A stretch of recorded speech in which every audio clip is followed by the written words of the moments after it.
Good morning everyone.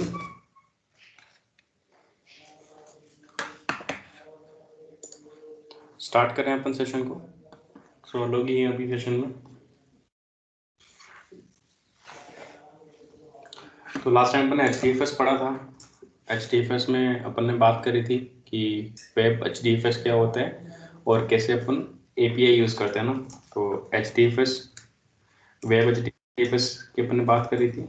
तो API कैसे consume करते हैं और पाइथन में अपने पास HDFS क्या है, लाइब्रेरी है, उसको अपन कैसे यूज़ करते हैं। API में एक इशू आ रहा था तो उस इश्यू को अपन रिजोल्व करेंगे बाद में। आज अपन बात करेंगे मैप रिड्यूस की, जो नेक्स्ट अपना कंपोनेंट है किसका, हडूप का। ठीक है, तो मैप रिड्यूस कैसे वर्क करता है, इसका क्या लॉजिक है, उसको अपन यहाँ पे डिस्कस करेंगे। तो क्या होता है, मेरा आपको कोई डाउट है इससे पहले तो वो पूछ लो आप, फिर अपन मैप रिड्यूस की बात करेंगे। आप लोग बताओ कि मैप रिड्यूस क्या काम करता है, क्यों अपन मैप रिड्यूस को यूज़ करते हैं।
ठीक है, तो कोई डाउट नहीं आपको, मैप रिड्यूस अपन स्टार्ट करते हैं। तो what is map reduce.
Okay, तो कोई आंसर नहीं आया अभी, अपन कंटिन्यू करते हैं। सॉरी कि मेरा माइक ऑफ था।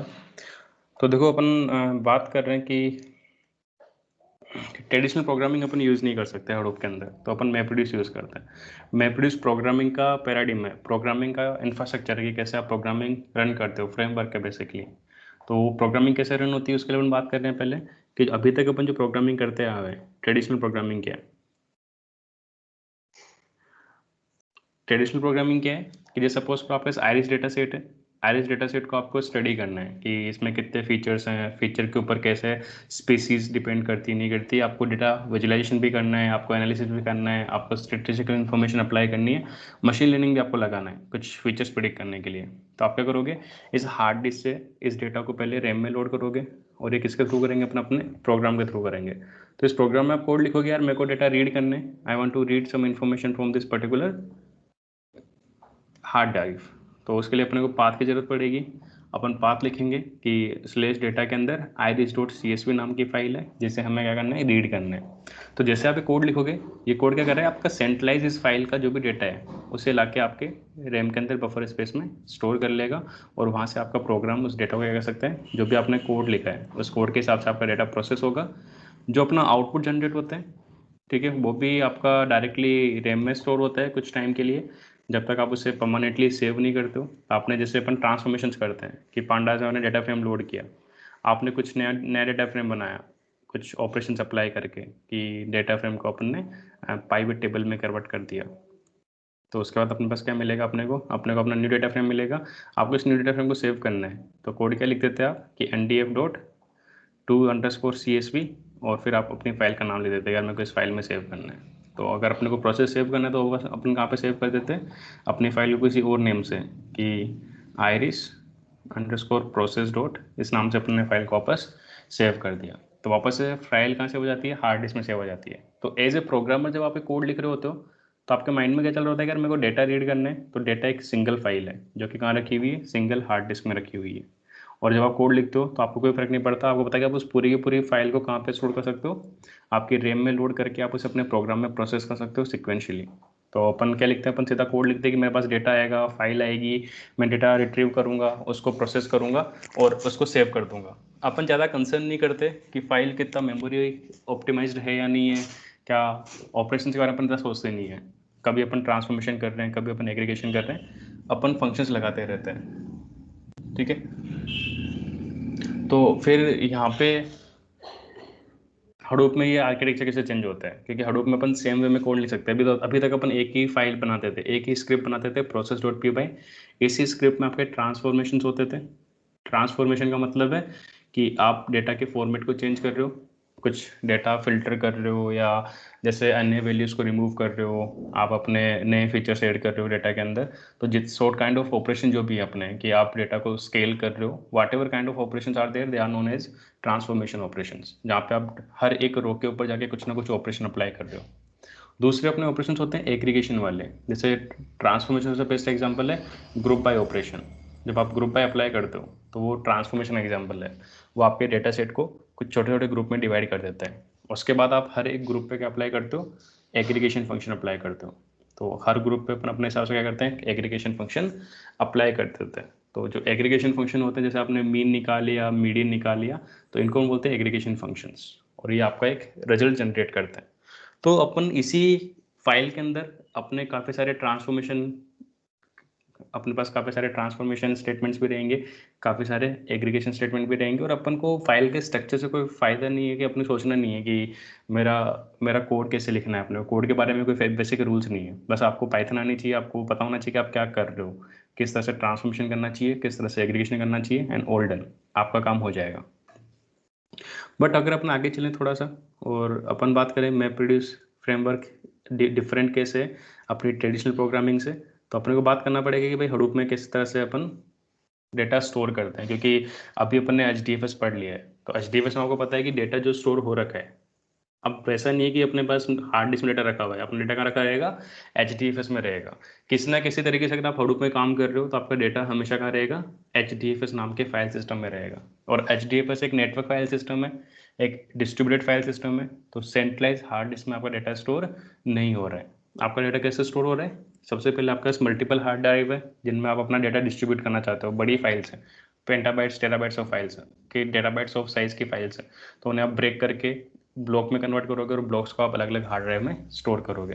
तो मेनली आपको बता रहता है कि यार आपके जो मेन हार्ड ड्राइव है आपकी नेम नोड है, और नेम नोड का मतलब है कि इसके पास सिर्फ क्या है अवेलेबल है अपने पास, इसके पास सिर्फ मेटा इन्फॉर्मेशन अवेलेबल है, यानी बिना नेम नोड से बात करें आपको किसी भी फाइल के ब्लॉक्स की इन्फॉर्मेशन नहीं मिलेगी। जो ब्लॉक्स कौन से नोड पे रखे हुए हैं, कितने ब्लॉक्स हैं, कैसे उन कहाँ पर उनका आईपी एड्रेस क्या है, जहाँ से आप उन्हें रिट्रीव करोगे, ये सारा नेम नोड क्या करता है अपना मेंटेन करता है। तो नेम नोड एक तरह से आपका रिसेप्शनिस्ट हो गया कि सबसे पहले आप किसी भी बिल्डिंग में जाते हो या कहीं पर भी किसी भी ऑफिस में जाते हो तो सबसे पहले आप रिसेप्शनिस्ट से बात करते हो, उनसे पूछते हो कि यार मेरे को इस पर्टिकुलर पर्सन से मिलना है या मैं इस पर्टिकुलर रीजन के लिए आया हूँ, आप बताओ मेरे को क्या करना चाहिए क्या नहीं करना चाहिए।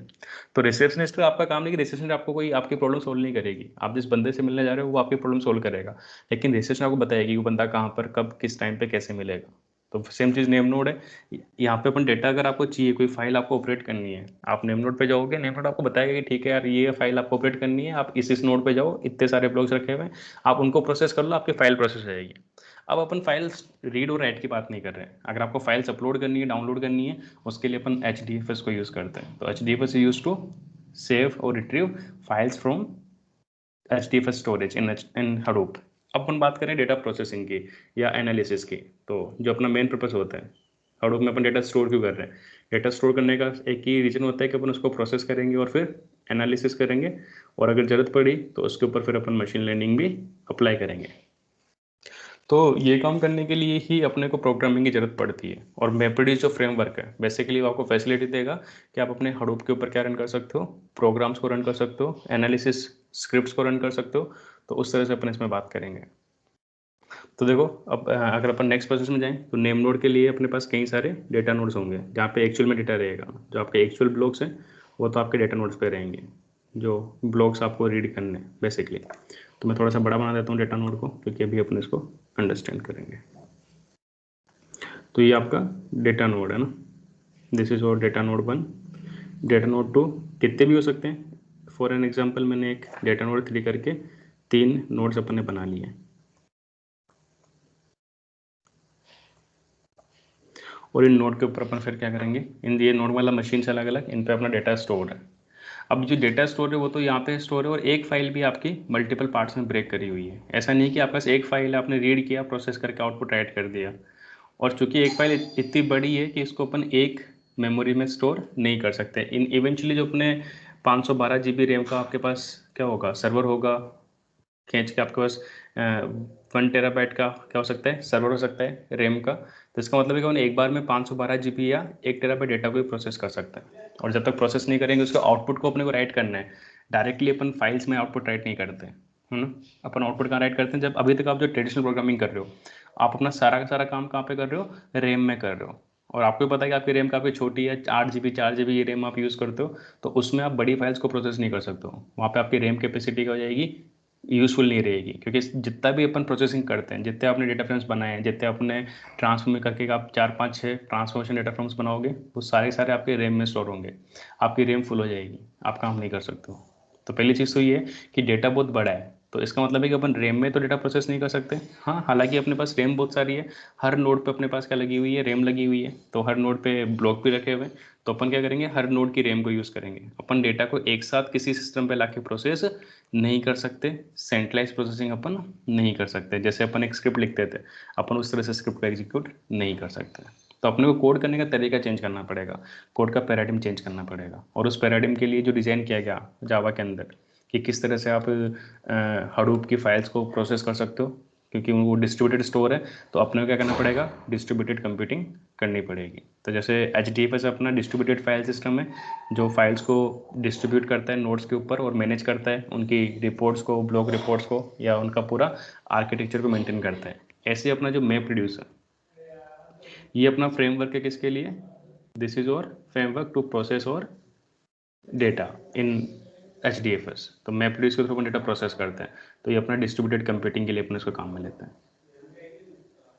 तो अपना डिस्ट्रीब्यूटेड कंप्यूटिंग फ्रेमवर्क है। अब ऐसे बहुत सारे फ्रेमवर्क्स हैं, अगर आप MapReduce पढ़ रहे हो तो आप MapReduce पे ज़्यादा फोकस मत करना, आप फोकस करना डिस्ट्रीब्यूटेड कंप्यूटिंग पे।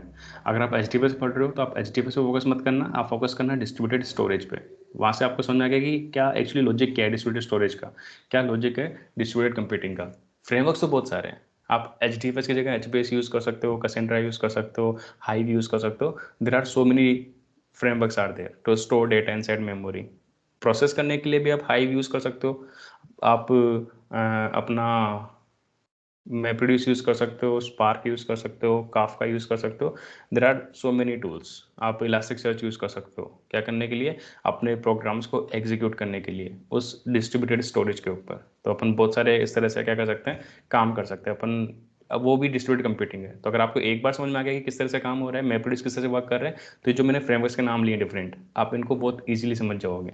जैसे अभी अपने को टाइम लग रहा है इनिशियली मैप HDFS समझने में, बिग डेटा इंस्टॉल करने में, MapReduce समझने में। जैसे जैसे अपन आगे जाते जाएंगे ना, आप थोड़े फेमिलियर होते जाओगे डिस्ट्रीब्यूटेड कंप्यूटिंग से, आप फेमिलियर होते जाओगे आर्किटेक्चर से कि अच्छा ठीक है इस तरह से वर्क करता है। तो फिर आपके पास एक मैच्योरिटी रहेगी माइंड में, और आप इजीली चीज़ों को ग्रैब कर पाओगे। इजीली जो नए टूल्स हैं, जैसे फ्लूम पढ़ना है अपने को, स्कूप पढ़ना है, आप उनको आराम से ग्रैब कर पाओगे।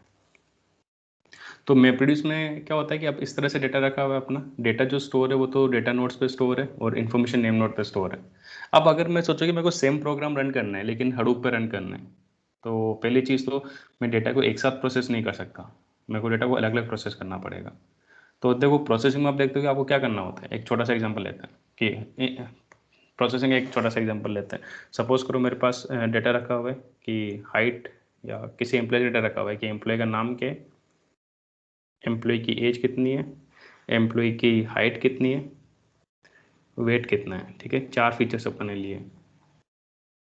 और अपने कुछ एक डेमो डेटा यहाँ पे जनरेट कर लिया कि नेम अपने पास सचिन है, एज 24 है, हाइट 120 सेंटीमीटर है, वेट अपना 50 kg है या 80 kg है। ठीक है, और ये 140 कर देते हैं। दूसरा अपन एक रिकॉर्ड लिया कि कोई रजत नाम से अपने पास क्या है, एम्प्लॉई है, एज 35 है, हाइट 150 है, वेट 120 है। ऐसे ही अपन आगे और भी ले सकते हैं। जैसे अपन ने क्वेश्चन लिया, अपन ने बोला कि 40 ज़्यादा हो गया, 28 एज है, 135 हाइट है और 70 kg वेट है। तो we can have millions of records like this, millions और billions of records like this. जैसे पूरे इंडिया का डेटा आपको चाहिए, तो पूरा इंडिया में अपने पास 1.2 बिलियन लोग हैं, तो 1.2 बिलियन रिकॉर्ड्स अपने को चाहिए। और जब अपन गैदर करेंगे इन्फॉर्मेशन, तो मैंने सिर्फ 4 फीचर्स लिए हैं। अगर एक पर्सन की अपन सारी फीचर्स ले लें कि उसकी एज क्या है, नेम क्या है, फादर नेम, मदर नेम क्या है, आधार क्या है, पैन कार्ड क्या है, वगैरह वगैरह करके कितनी सारी इन्फॉर्मेशन, कितने सारे एट्रीब्यूट्स आपके हम स्टोर कर सकते हैं। और 1.2 बिलियन रिकॉर्ड्स अपने को स्टोर करना है, तो definitely we need a very huge, अपनी जो फाइल बनेगी सिंगल पूरे इंडिया के लोगों के डेटा की, वो कितनी बड़ी फाइल बनेगी। That will not be a very small file जिसमें कुछ मिलियंस ऑफ रोज है, that will be very big file जिसमें बिलियंस ऑफ रोज है। ठीक है, और उस इसीलिए तो अपन जो कैलकुलेशन करते हैं पॉपुलेशन की, उसमें कितना टाइम लग जाता है अपने को, 10 साल लग जाते थे जब टेक्नोलॉजी नहीं थी। अभी भी it is still challenging thing कि किस तरह से अपन काउंट कर रहे हैं कितने नंबर ऑफ पीपल हैं कंट्री के अंदर। तो यू कैन अंडरस्टैंड इट कि डेटा कलेक्शन ही कितना बड़ा चैलेंज हो जाता है जब आप बिग डेटा की बात करते हो। फिर आप उसे स्टोर कहाँ पे करोगे, वो एक चैलेंज है। स्टोर अपन ने कलेक्शन की अपने ज़्यादा सोचा नहीं, बट स्टोर का अपन ने सोच लिया कि स्टोर अपन कहाँ पे कर सकते हैं, HDFS में कर सकते हैं। वो कितने भी बड़े डेटा को स्टोर कर लेगा, कोई दिक्कत नहीं है। उसके बाद कलेक्शन की बात अपन आगे करेंगे कि भाई इतना डेटा आप एक साथ तो ग्रैब कर नहीं सकते हो, कहीं ना कहीं से आएगा, सेंसर से आएगा, ऑनलाइन प्लेटफॉर्म से आएगा। तो कैसे अपन डेटा को स्टोर कर पाएंगे HDFS में, तो कलेक्शन टूल्स अपन पढ़ेंगे कि कौन कौन से डेटा कलेक्शन के टूल्स हैं, किसके ऊपर, हाडूप के ऊपर। अभी अपन प्रोसेसिंग की बात करेंगे, डेटा फिर कलेक्शन से स्टोर करेंगे, फिर प्रोसेस करेंगे। ऐसे अपन मशीन लर्निंग के भी टूल पढ़ेंगे। तो अभी अपने पहले सपोज करो ये अपने फाइल सेव कर ली। नॉर्मल प्रोग्राम में अगर अपन ट्रांसफॉर्मेशन की बात करें, इसमें कुछ और रिकॉर्ड्स डालने पड़ेंगे अपने को ताकि ज़्यादा बेटर अपन उसको समझ सकें। कि अपन ने डाल दिया निधि 27, हाइट 140, वेट 75 एंड सिमरन 23, 120 और अपन ने बोल दिया 65। और यहाँ पे एक और कॉलम ले लिया अपन ने जो किसको डिनोट कर रहा है, अपनी सेक्स को डिनोट कर रहा है। ठीक है, तो अपन ने बोला कि ये मेल मेल मेल फीमेल और फीमेल। अब सपोज करो आपको कुछ एनालिसिस करना है, आपको एवरेज एज बतानी है, फिर आपको एवरेज एज बतानी है as a male and female, आपको एवरेज हाइट बतानी है, मेल के अलग से बतानी है, फीमेल के अलग से बतानी है, आपको एवरेज वेट दिखाना है कि मेल का अलग से दिखाना है, फीमेल का अलग से दिखाना है। तो अपन इसकी तरह बात कर रहे हैं। तो नॉर्मल अपन जब पांडास के वे में सोचेंगे तो अपन क्या बोलेंगे कि भाई पहले क्या कर दो, ग्रुप बाय अप्लाई कर दो। ग्रुप बाय किससे अप्लाई कर दो, सेक्स कॉलम से ग्रुप कर दो। आप जब ग्रुप करोगे तो आपको दो ग्रुप मिलेंगे, एक मेल डेटा फ्रेम अलग से मिलेगा, फीमेल डेटा फ्रेम अलग से मिलेगा। तो मेमोरी में स्टोर होगा वो इनिशियली, आप बोल सकते हो कि डेटा अपन अलग से स्टोर करेंगे, मेल का, फीमेल का अलग से स्टोर करेंगे। फिर उस ग्रुप बाय फंक्शन के ऊपर अपन क्या लगाएंगे, एक एग्रीगेशन फंक्शन लगाएंगे। तो वहाँ से अपने क्या मिल जाएगा, मेल का कितना एवरेज वेट या हाइट है जो भी निकालना है अपने को, तो जो भी एवरेज इन्फॉर्मेशन है वो मिल जाएगी, फीमेल की अपने को एवरेज इन्फॉर्मेशन मिल जाएगी। तो यहाँ पे जो सेकंड पार्ट था ये अपना एग्रीगेशन पार्ट था, जो आपके इन दोनों डेटा सेट्स पे अप्लाई होगा, और अप्लाई होने के बाद में आपको रिजल्ट देगा। और ये क्या था, ग्रुप बाय अपना ट्रांसफॉर्मेशन था, इसे बोलते हैं अपन ट्रांसफॉर्मेशन। इसमें आपने क्या किया, इसमें आपने अपने डेटा को पहले दो छोटे छोटे ग्रुप्स के अंदर डिवाइड किया, क्योंकि आपको ऑपरेशन हिसाब से अप्लाई करना था। तो आपने डेटा को क्या किया, ट्रांसफॉर्म किया, किसी दूसरे फॉर्म में कन्वर्ट किया, तो पूरा सिंगल डेटा सेट है। फिर आपने बोला यार मेरे को तो मेल का अलग निकालना है, फीमेल का अलग निकालना है। तो आपने मेल का एक अलग क्या बनाया, एक अलग आपने ग्रुप बनाया, ये अपना मेल ग्रुप बन जाएगा आपका। और अपने फीमेल का एक अलग ग्रुप बनाया तो ये आपका फीमेल ग्रुप बन जाएगा। उसके बाद फिर आप मेल पे, ये अपना ट्रांसफॉर्मेशन है कि पहले एक था, अपन ने दो छोटे छोटे ग्रुप बना दिए, दैट इज ट्रांसफॉर्मेशन। एग्रीगेशन में इनका एवरेज निकाल लेंगे तो वो अपना एग्रीगेशन हो जाएगा, इसका एवरेज निकाल लेंगे, एग्रीगेशन हो जाएगा, रिजल्ट हो जाएगा। फिर इस रिजल्ट को अपन राइट करेंगे कहीं ना कहीं फाइल में राइट करेंगे। तो इस तरह से आप, ये तो एक छोटा सा एग्जाम्पल था कि जब भी अपन किसी भी एनालिसिस की बात करते हैं तो सबसे पहले अपन ट्रांसफॉर्मेशंस करते हैं। इवन जैसे अन्य वैल्यूज़ ड्रॉप करना हो गया, या वैल्यूज़ अगर मिसमैच हो रही है, अन्य वैल्यूज़ हैं उनको आपकी मीडियन वैल्यू से रिप्लेस करना हो गया, आउटलायर रिमूव करना हो गया। अगर आपका कोई डेटा डेट टाइम फॉर्मेट का है लेकिन वो स्ट्रिंग फॉर्मेट में शो कर रहा है तो पहले उसको डेट टाइम में कन्वर्ट करना पड़ेगा। तो ये जस्ट ऑपरेशन है अपने, जिस पे अपन कोई बड़ा डेटा सेट इनपुट लेते हैं और उस डेटा सेट को किसी और फॉर्म में कन्वर्ट करते हैं। These are known as transformations. और उसके बाद में जो अपना एक लॉजिक होता है कि अपने को स्टेटिस्टिकल एनालिसिस अपने को अप्लाई करना है, स्टेटिस्टिकल फंक्शंस अपने को अप्लाई करना है। तो जो स्टेटिस्टिकल फंक्शंस होते हैं उन्हें अपन क्या बोलते हैं, एग्रीगेशन बोलते हैं, कि वो अपना एक एंड रिजल्ट जनरेट कर रहे हैं, एक ग्रुप ऑफ डेटा पे वर्क कर रहे हैं और अपने को एक 2 या 3 या 5 पॉइंट के अंदर उस डेटा की समरी अपने को दे रहे हैं, ताकि अपन एक आइडिया लगा सके कि डेटा किस तरह से डिस्ट्रीब्यूट हो रहा है। तो आप क्या कर सकते हो, अब जब भी आपका डेटा साइंस का प्रोजेक्ट होता है, जो भी आपकी डेटा साइंस की, आप जो भी मशीन लर्निंग का डेटा साइंस का प्रोजेक्ट कर रहे हो, उसमें अपना सबसे पहला जो पार्ट होता है उसमें अपन लिखते हैं ट्रांसफॉर्मेशन पार्ट, या इसको अपन प्री प्रोसेसिंग भी बोलते हैं। तो प्री प्रोसेसिंग या ट्रांसफॉर्मेशन में अपन पहले डेटा को रीड करते हैं और उसके फॉर्म को चेंज करते हैं, उसके फॉर्मेट को चेंज करते हैं, उसको मॉडल में कन्वर्ट करते हैं, मॉडल डेटा में कन्वर्ट करते हैं। मॉडल डेटा मतलब ऐसा डेटा जो स्टेटिस्टिकली फंक्शंस को अप्लाई करने के लिए एक पर्टिकुलर फॉर्मेट में हो, जिसके ऊपर मशीन लर्निंग अप्लाई करने के लिए एक पर्टिकुलर फॉर्मेट में हो। क्योंकि स्टेटिस्टिकल फंक्शंस और मशीन लर्निंग के फंक्शंस, दोनों फंक्शंस आपके डायरेक्टली आप डेटा पे अप्लाई नहीं कर सकते हो। उनके लिए अपने को डेटा को क्या करना पड़ता है, थोड़ा सा मैनिपुलेट करना पड़ता है, एक अलग तरीके के फॉर्मेट में, एक स्टैंडर्ड फॉर्मेट में अपने को कन्वर्ट करना पड़ता है। ठीक है, डेटा तो कुछ भी हो सकता है, लॉग डेटा हो सकता है, structure, unstructured, semi structure data हो सकता है। तो पहले उसको डील करते हैं, डेटा के स्ट्रक्चर को डील करते हैं, उसमें से अपन फीचर स्केलिंग करते हैं, फीचर एलिमिनेशन करते हैं, वैसा करके फीचर इंजीनियरिंग अप्लाई करते हैं, और फिर अपन उस डेटा को मॉडल फॉर्मेट में, मॉडल डेटा फॉर्मेट में कन्वर्ट करते हैं, ताकि आगे हम उन्हें स्टेटिस्टिकली प्रोसेस कर सकें या मशीन लर्निंग के हिसाब से अपन प्रोसेस कर सकें। तो स्टेटिस्टिकल फंक्शंस और मशीन लर्निंग के फंक्शंस, उनको अपन बोल सकते हैं कि वो एग्रीगेशन फंक्शंस है। लेकिन उनको अप्लाई करने से पहले, एग्रीगेशन अप्लाई करने से पहले डेटा को क्या करना पड़ता है, ट्रांसफॉर्म करना पड़ता है। और हमेशा ऐसे ही रहेगा कि पहले अपन डेटा ट्रांसफॉर्म करेंगे फिर अपन एग्रीगेशन करेंगे। तो ये दोनों एक साथ कर लेते थे अपन। अभी तक पांडास के स्क्रिप्ट में आप हमेशा क्या करते जा रहे हो, एग्रीगेशन भी कर रहे हो, वहीं पे आप ट्रांसफॉर्मेशन कर रहे हो, वहीं पे एग्रीगेशन कर रहे हो, फिर ट्रांसफॉर्मेशन कर रहे हो, फिर एग्रीगेशन कर रहे हो। दोनों ऑपरेशन अपने एक साथ कर रहे थे। ठीक है, कि एक बार ट्रांसफॉर्मेशन कर लिया, फिर एग्रीगेशन कर लिया, फिर ट्रांसफॉर्मेशन, फिर एग्रीगेशन। अपन ने इसको सेग्रीगेट नहीं किया, क्योंकि अपने को सोचना ही नहीं पड़ा डेटा के बारे में। वो सेंट्रलाइज डेटा था अपने पास, कि डेटा रखा हुआ है मेमोरी में, जैसे मर्जी पड़े वैसे उसको प्रोसेस कर लो। एग्रीगेशन लगाना है एग्रीगेशन लगा दो, ट्रांसफॉर्मेशन लगाना है ट्रांसफॉर्मेशन लगा दो। लेकिन अगर अब आप सोचोगे तो आप इस तरह से स्क्रिप्ट लिख ही नहीं सकते हो, ट्रांसफॉर्मेशन एग्रीगेशन एक साथ में, क्योंकि डेटा आपका डिस्ट्रीब्यूटेड है। और एग्रीगेशन हमेशा किस पे लगता है, एग्रीगेशन हमेशा लगता है अपने ट्रांसफॉर्म डेटा पे। तो मैप्रोड्यूस भी यही बोलता है कि आपको अगर डेटा एनालिसिस करना है तो उसके लिए आपको दो चीज़ें करनी पड़ेगी। पहले आप डेटा ट्रांसफॉर्म करोगे और फिर आप डेटा को क्या करोगे, एग्रीगेट करोगे।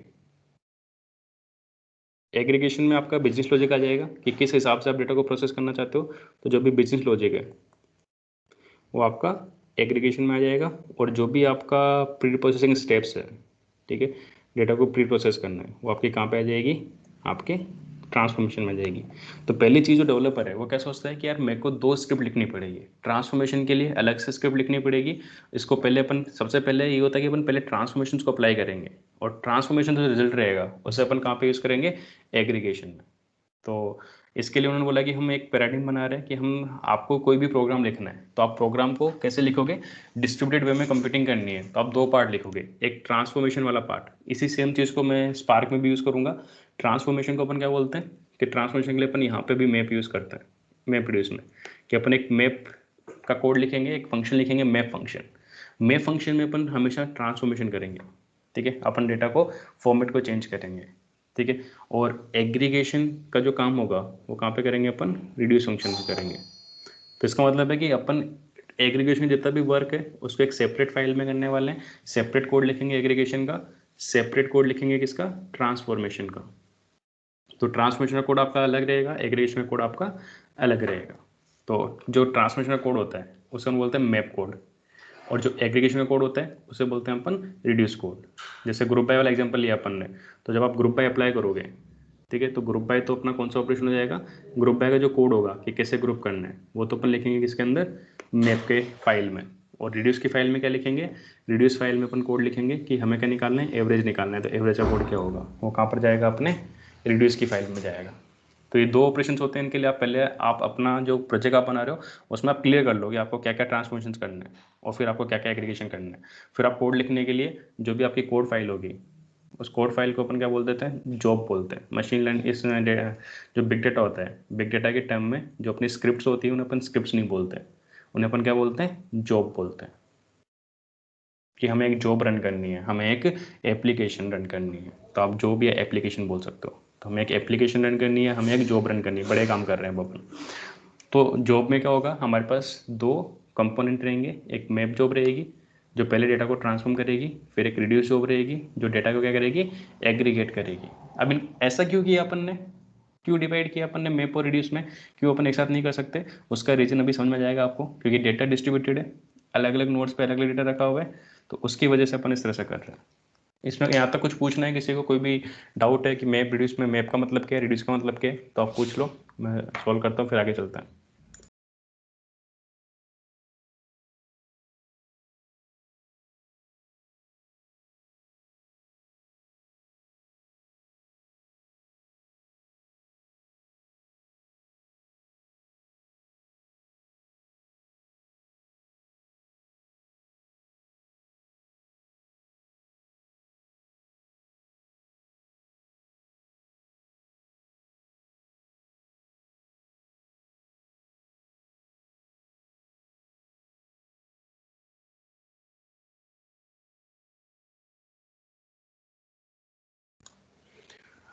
नहीं, स्पेस लेस स्पेस टेक नहीं करते हैं, इसका स्पेस को वर्किंग करने का तरीका अलग है ना, ये रैम में वर्क नहीं करते हैं।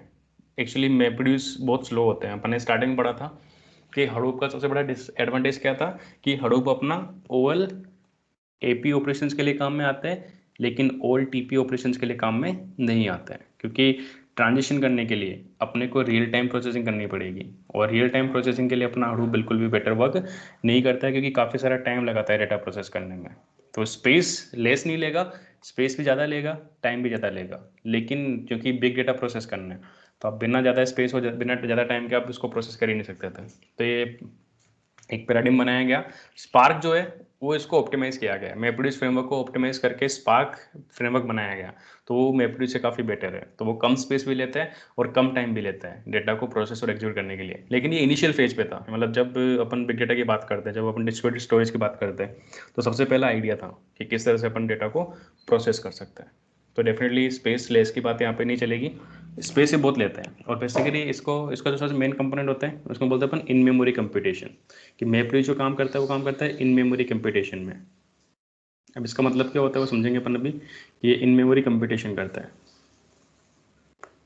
अब देखो मैपरेड्यूस कैसे वर्क करता है कि पहले देखो डेटा को ट्रांसफॉर्म करना पड़ेगा। तो ये जो आपके ब्लॉक्स हैं, हर ब्लॉक को आपको रीड करना पड़ेगा, हर ब्लॉक को रीड करके ट्रांसफॉर्म करना पड़ेगा। पहली चीज़ है फाइल अगर एक साथ होती तो मैं उस पर क्या कर देता, ट्रांसफॉर्मेशन का लॉजिक अप्लाई करता, ट्रांसफॉर्मेशन से मेरे को उसका रिजल्ट मिलता, ट्रांसफॉर्म डेटा मिलता अपने को, ट्रांसफॉर्म डेटा मिलता, उस पर अपन एग्रीगेशन का लॉजिक अप्लाई करते और अपने को क्या मिल जाता, अपना रिजल्ट मिल जाता, जो भी रिजल्ट अपने को चाहिए।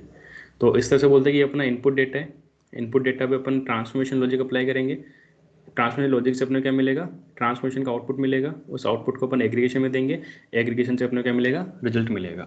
जैसे अपन ने डेटा दिया कि ये अपने पास डेटा सेट है, इसमें कुछ मेल्स के रिकॉर्ड है, कुछ अपने पास फीमेल्स के रिकॉर्ड है, ठीक है। तो सबसे पहले अपन क्या करेंगे, ट्रांसफॉर्मेशन करेंगे। ट्रांसफॉर्मेशन अपना ग्रुप बाई है, तो जब आप ट्रांसफॉर्मेशन करोगे, ट्रांसफॉर्मेशन क्या देगा आपको, एक आउटपुट देगा, उसमें वो की के हिसाब से क्या कर देगा, दो पार्ट में आपके डेटा को ब्रेक कर देगा। वो बोलेगा कि डेटा में कुछ कुछ तो मेरे पास क्या है, 1 2 3 4, 4 मेरे पास मेल रिकॉर्ड्स हैं, और 1 2 3 4 5 6, 6 मेरे पास फीमेल रिकॉर्ड्स हैं। तो उनको अलग अलग कर देगा कि ये सारा डेटा मेल का है, सारा डेटा फीमेल का है, दो ग्रुप बन गए। This is transformation. और फिर अपन एग्रीगेशन फंक्शन अप्लाई करेंगे। तो एग्रीगेशन फंक्शन क्या करेगा, वो आपके जो फर्स्ट ग्रुप है इसका अलग से एवरेज निकालेगा, जो सेकंड ग्रुप है उसका अलग से एवरेज निकालेगा। तो आपको रिजल्ट में क्या मिल जाएगा, आपको रिजल्ट मिल जाएगा कि यार जो मेल है उनका एवरेज रिजल्ट क्या है, जो फीमेल है उनका एवरेज रिजल्ट क्या है। तो ये अपना स्टेटिस्टिकल इन्फॉर्मेशन यहाँ पे अप्लाई होगी, और डेटा को क्या करना, डेटा को ट्रांसफर करने वाला चीज़ यहाँ पे अप्लाई होगी। अब सिंगल फाइल थी तो अपन एक ही फाइल में कोड लिख देते थे कि सिंगल फाइल है मेरी, मेरा प्रोग्राम है program.py, उसमें मैंने ट्रांसफॉर्म भी कर दिया और एग्रीगेट भी कर दिया। पर ये पूरा डेटा तो एक साथ अवेलेबल ही नहीं है अपने पास, समझ रहे हो बात को। ये पूरा डेटा अपने पास एक सिंगल फाइल में अवेलेबल नहीं है, तो अपन एक सिंगल ट्रांसफॉर्मेशन कोड लिख नहीं सकते, इसलिए अपन एक फाइल में इसको ब्रेक नहीं करते। अपन क्या करते हैं, इसको दो फाइल में ब्रेक कर देते हैं। कि पहले अपन क्या करेंगे, पहले अपन मैप का कोड रन करेंगे। तो this will be your map code. फिर मैप का जो आउटपुट होगा, ये मैप का आउटपुट है, इसे अपन कहाँ पे कंज्यूम करेंगे, अपने रिड्यूस कोड में कंज्यूम करेंगे। This is your reduce code.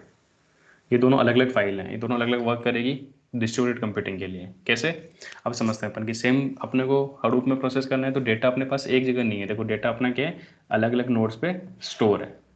तो इसका मतलब ये नहीं कि ट्रांसफॉर्मेशन एक साथ अप्लाई नहीं कर सकते, ट्रांसफॉर्मेशन को अपने को अलग अलग अप्लाई करना पड़ेगा। और अभी मैंने आपको एक चीज़ बताई थी कि अपन इन सारे डेटा को उठा के एक नोड पे लेके नहीं आ सकते, सेंट्रलाइज कंप्यूटिंग नहीं कर सकते। ऐसा नहीं कि अपन अलग अलग इन नोड्स को उठा के, इन फाइल्स को उठा के एक नोड पे ले आएँ और फिर प्रोसेस कर लें, पॉसिबल नहीं, क्योंकि डेटा बहुत बड़ा है, एक नोड पे स्टोर नहीं कर सकते और प्रोसेस नहीं कर सकते, इसीलिए तो स्प्लिट किया है। अब इनको क्या करना पड़ेगा, अगर इनको ट्रेवल कराता हूँ, इस ब्लॉक को प्रोसेस करने के लिए मानो ये कंप्यूटर है, मेरे को इस कंप्यूटर पर प्रोसेस करना है, और इस डेटा को मैं यहाँ से उठा के इस कंप्यूटर पर लेके आता हूँ, तो इसे हम बोलते हैं डेटा मूवमेंट। क्या बोलते हैं कि डेटा क्या कर रहे हैं, अपन मूव कर रहे हैं, तो डेटा मूवमेंट बोलते हैं। और एक्चुअल में अगर आप कंपटीशन में देखोगे तो आपने एक स्लोगन पढ़ा होगा हडूप का, कि या मैप्रोड्यूस का भी स्लोगन है अपना, कि moving data, moving computation is cheaper than moving data. Data move करना थोड़ा महंगा पड़ता है, ठीक है। अगर आप डेटा मूव कर रहे हो तो उसमें आपको ज़्यादा पैसे खर्च करने पड़ेंगे, ज़्यादा रिसोर्स आपको यूज़ करना पड़ेगा, रादर देन आप अपने कंपटीशन को या रिसोर्स को बढ़ा दो। तो रिसोर्स बढ़ाना ज़्यादा बेटर रहता है। जैसे आप इससे पहले इसको यहाँ पे लेके आओगे, प्रोसेस करोगे, फिर इसको लेके आओगे, प्रोसेस करोगे, इसको लेके आओगे, प्रोसेस करोगे। तो पहली चीज़ तो आपको नेटवर्किंग सेट करनी पड़ेगी। नेटवर्क में जैसे राउटर है, राउटर में अगर आपके सारे लोग इंटरनेट चला रहे हैं करके, तो आपका ट्रैफिक बढ़ जाएगा और आपकी स्पीड कम हो जाएगी। सेम तरीके से अगर आप प्रोसेसिंग कर रहे हो, तो डेटा अगर आपका मूव कर रहा है तो लैन केबल के थ्रू मूव करेगा, और उस टाइम पे बहुत सारा क्या हो सकता है, अपना रिसोर्स ऑक्यूपाई हो सकता है। तो रिसोर्स ऑलरेडी ऑक्यूपाइड है, आपको टाइम ज़्यादा लगेगा, वेटिंग टाइम बढ़ जाएगा, आपके पैकेज ड्रॉप हो जाएंगे, या डेटा जब मूव करोगे तो डेटा मूव करने का स्पीड जो है काफ़ी स्लो हो जाएगा। तो अपन डेटा मूव नहीं कर सकते। मैप्रोड्यूस वर्क करता है कि जहाँ पर डेटा रखा हुआ है वहीं पर उसको प्रोसेस करना है, यानी इन मेमोरी कंप्यूटेशन। तो मतलब क्या है इन मेमोरी कंप्यूटेशन का, कि अगर डेटा इस नोड पे यहाँ पे ये ब्लॉक रखा हुआ है तो इस ब्लॉक को मैं यहीं पे प्रोसेस करूंगा, इस ब्लॉक को मूव नहीं करूंगा। ये दूसरा ब्लॉक यहाँ पे रखा हुआ है, इसको यहीं पे प्रोसेस करूंगा, इसको अपन मूव नहीं करेंगे। इस ब्लॉक को, ये दो ब्लॉक रखे हुए एक फाइल के, इनको यहीं पे प्रोसेस करेंगे, इनको अपन मूव नहीं करेंगे। तो अपना प्रोसेसिंग का सारा काम यहीं पे रहेगा। तो इसको बोलते हैं अपन इन मेमोरी कंप्यूटेशन, यानी जिस मेमोरी के अंदर जिस सिस्टम के ऊपर डेटा रखा हुआ है उसी सिस्टम पे हमें स्क्रिप्ट रन करनी है।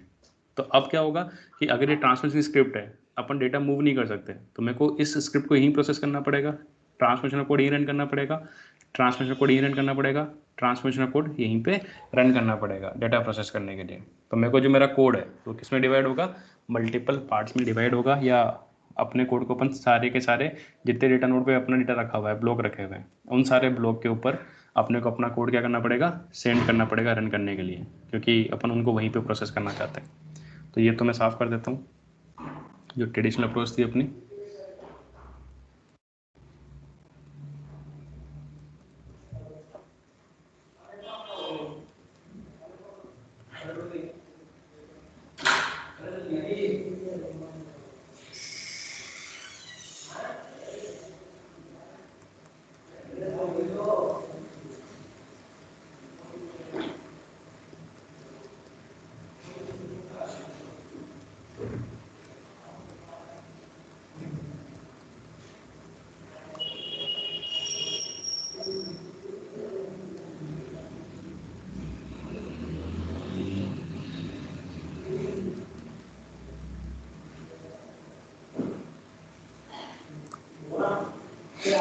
ठीक है, तो अपन कैसे काम करेंगे अब देखो पहली चीज़ तो मेरे को क्या करना पड़ेगा कि मेरे को ट्रांसफॉर्म, दो चीज़ अपने को ट्रांसफॉर्म करना है, एग्रीगेट करना है। ट्रांसफॉर्म के लिए अपन मैप कोड लिखेंगे, एग्रीगेशन के लिए अपन रिड्यूस कोड लिखेंगे। तो अपन जब प्रोग्राम सबमिट करेंगे, अपनी जॉब सबमिट करेंगे, अपने जॉब के पास दो टास्क होंगे, है ना। जॉब का मतलब कि एक पूरा पूरा काम करना है आपको।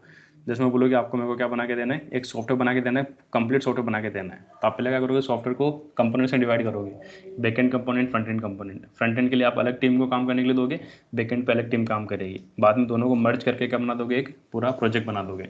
सेम तरीके से जॉब का मतलब है पूरी एप्लीकेशन, जिसमें आपने कोड लिख दिया as a programmer, as a developer. आप एज ए डेवलपर अपना रोल क्या है, as a developer Hadoop install करना अपना रोल नहीं है, as a developer property change करना अपना रोल नहीं है, ठीक है।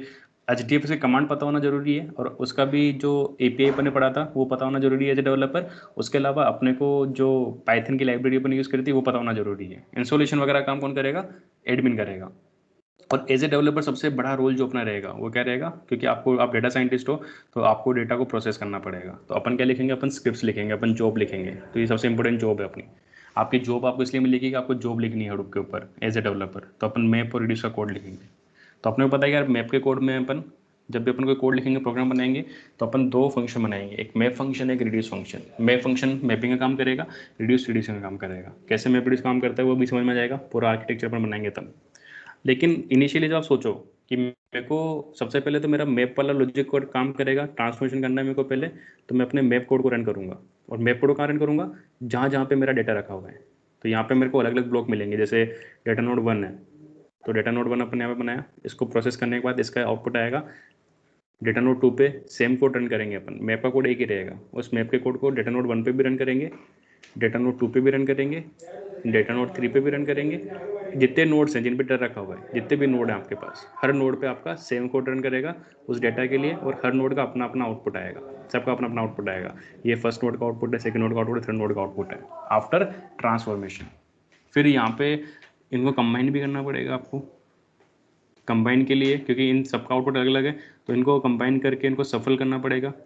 आपके एग्जाम्पल के हिसाब से इनको सफल करके एक साथ इनको बीच में अपने को यहाँ पे बोलते हैं अपन सफल एंड शॉर्ट, कि इनको सफल और शॉर्टिंग वगैरह अप्लाई करनी है, तो अपन यहाँ पे अप्लाई करते हैं, ताकि जो भी आउटपुट कंपोनेंट्स हैं, अलग अलग नोड के आउटपुट हैं, उन सबको अपन एक अलग नोड पे स्टोर कर लेते हैं, अलग तरह से स्टोर कर लेते हैं, इनके आउटपुट को कंबाइन कर लेते हैं। तो ये अपना कॉम्बिनेशन हो गया। इसके भी कोडिंग आप कर सकते हो, आप अपने हिसाब से कंबाइन करना चाहते हो तो इसको बोलते हैं अपन कंबाइन करना, कंबाइन स्टेप है। और ये अपनी कौन सी स्टेप है, ये अपनी मैपिंग स्टेप है। तो मैपिंग करते हैं, मैपिंग का जो आउटपुट आते हैं उस आउटपुट को, कि अपने को तो पूरा पूरा डेटा एक साथ प्रोसेस करना है, ये अलग अलग आउटपुट है, और अपने को इनको कंबाइन करना पड़ेगा, ठीक है। तो कंबाइन करने के बाद अपन फिर क्या करते हैं, वापस से इनको स्प्लिट कर देते हैं। क्या करने के लिए, मतलब स्प्लिट का मतलब ये हो गया कि कंबाइन करने के बाद में, क्योंकि डेटा बड़ा है तो आप एक सिस्टम पे तो स्टोर कर नहीं सकते हो, आप वापस उसको अलग अलग सिस्टम पे स्टोर करोगे, लेकिन इस तरह से स्टोर करोगे लॉजिकली अपन उसको कंबाइन करेंगे ताकि अपना हर एक जो कंपोनेंट है या हर एक जो नोड है जिन पर अलग डेटा रखा हुआ है वो सेम टाइप की इन्फॉर्मेशन कंटेन करे। और सेम टाइप का मतलब है कि अपन डायरेक्टली उस पर अपने रिड्यूस का कोड एग्जीक्यूट कर सकें। तो अपन रिड्यूस का कोड एग्जीक्यूट करेंगे, रिड्यूस के भी आउटपुट अलग अलग आएंगे, उन आउटपुट को अलग अलग नोड से उठा के कहाँ करना है अपने को, वापस से कंबाइन करके स्टोर करवाना है। तो ये काम होगा अपना, अभी समझते हैं इस काम को, पूरा लेक्चर पूरा अपने ये समझने के लिए ये। बट इनिशियली अपन अगर पहले फेज पे चलें, ये सारा फेज अपन छोड़ दें, सेकंड थर्ड फेज अपन छोड़ दें, तो इस फेज पे क्या होगा, फर्स्ट फेज पे अपना ये होगा कि अपने को जो आउटपुट है एक मैप कोड रन करना है, लेकिन वो मैप कोड आपके हर एक डेटा पे रन करेगा, हर एक डेटा ब्लॉक पे रन करेगा जितने डेटा ब्लॉक्स हैं। तो यहाँ पे पैरेलल प्रोसेसिंग होगी। पैरेलल का मतलब क्या है कि या तो ऐसे नहीं है कि पहले अपन इस डेटा नोड 1 पे रन कर देंगे, इसका आउटपुट आएगा, जैसे आउटपुट आएगा उसके बाद अपन मैप 2 पे रन करेंगे फिर इसका आउटपुट आएगा, ऐसा नहीं होगा। क्यों?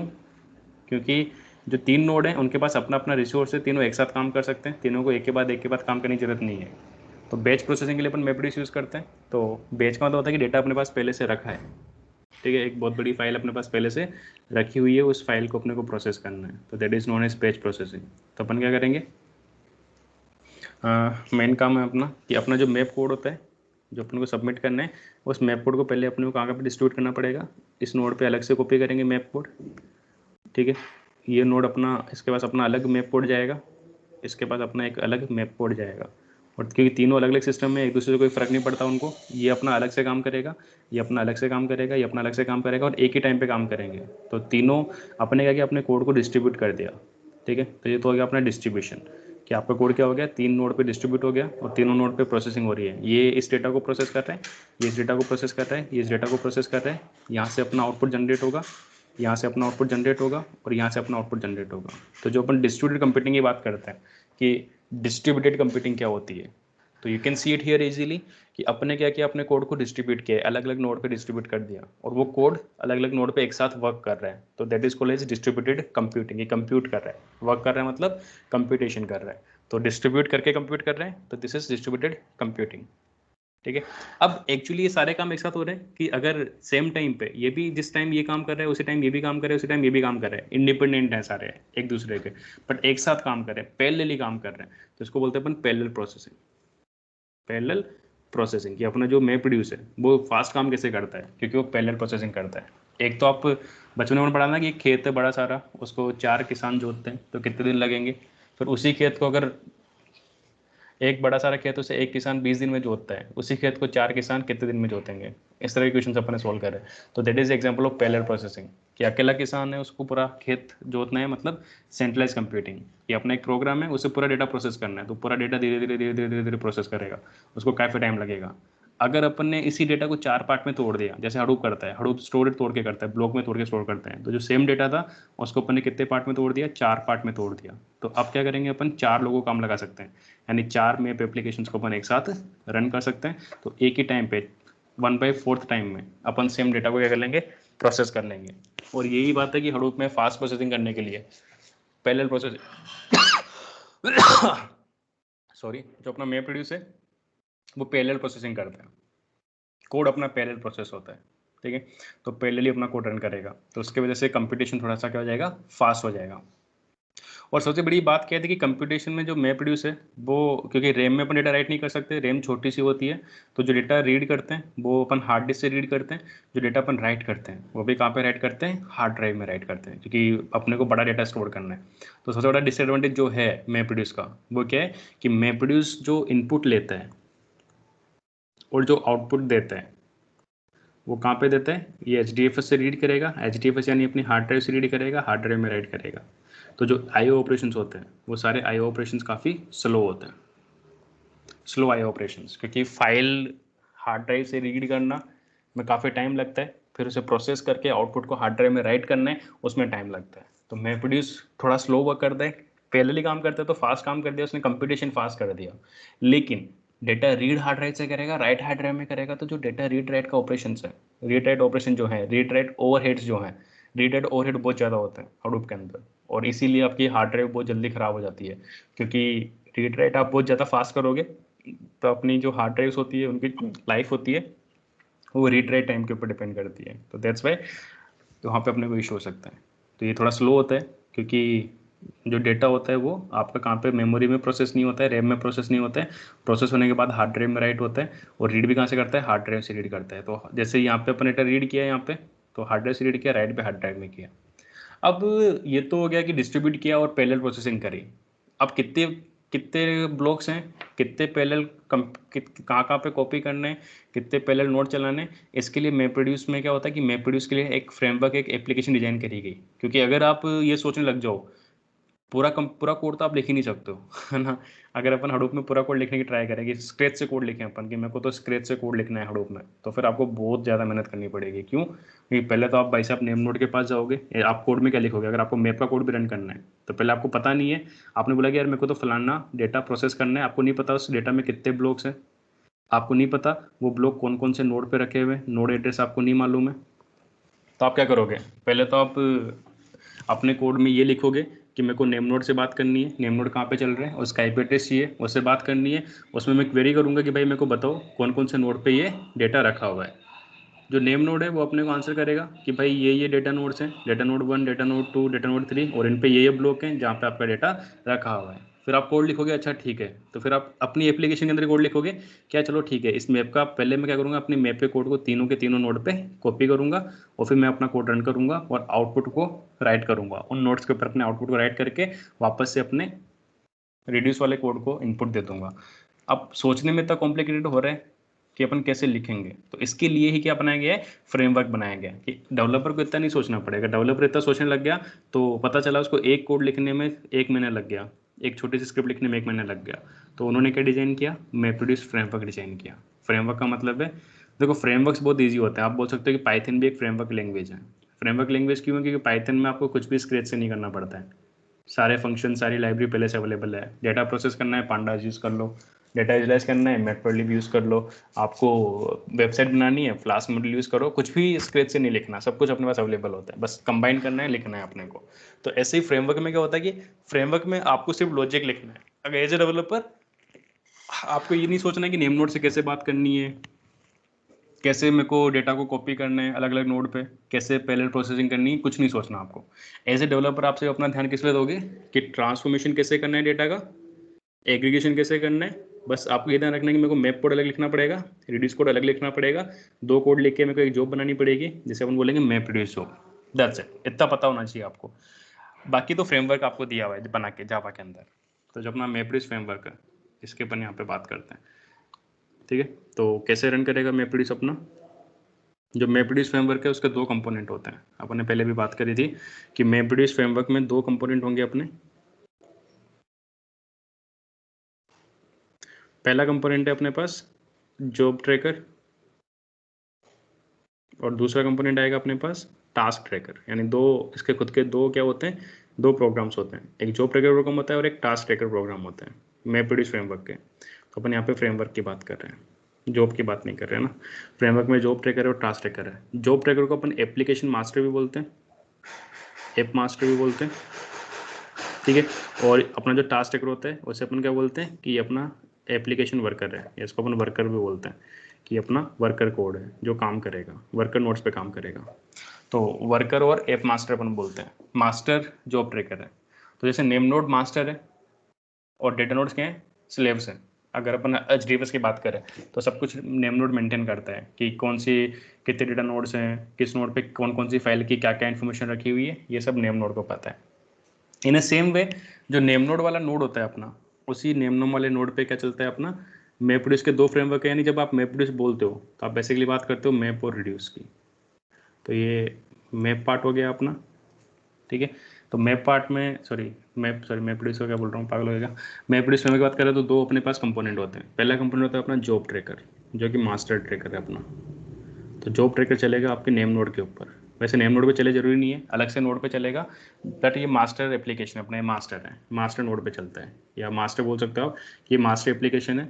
जब भी कोई क्लाइंट, जैसे आपने ये जॉब बनाई, मैप्रोड्यूस से कोड लिखा आपने, as a client, as a developer, आप अपनी कोड किसको दोगे, अपना कोड अपलोड करोगे, अपनी जॉब अपलोड करोगे किसको, जॉब ट्रैकर को। इसलिए वो बोल रहे हैं अपन जॉब ट्रैकर।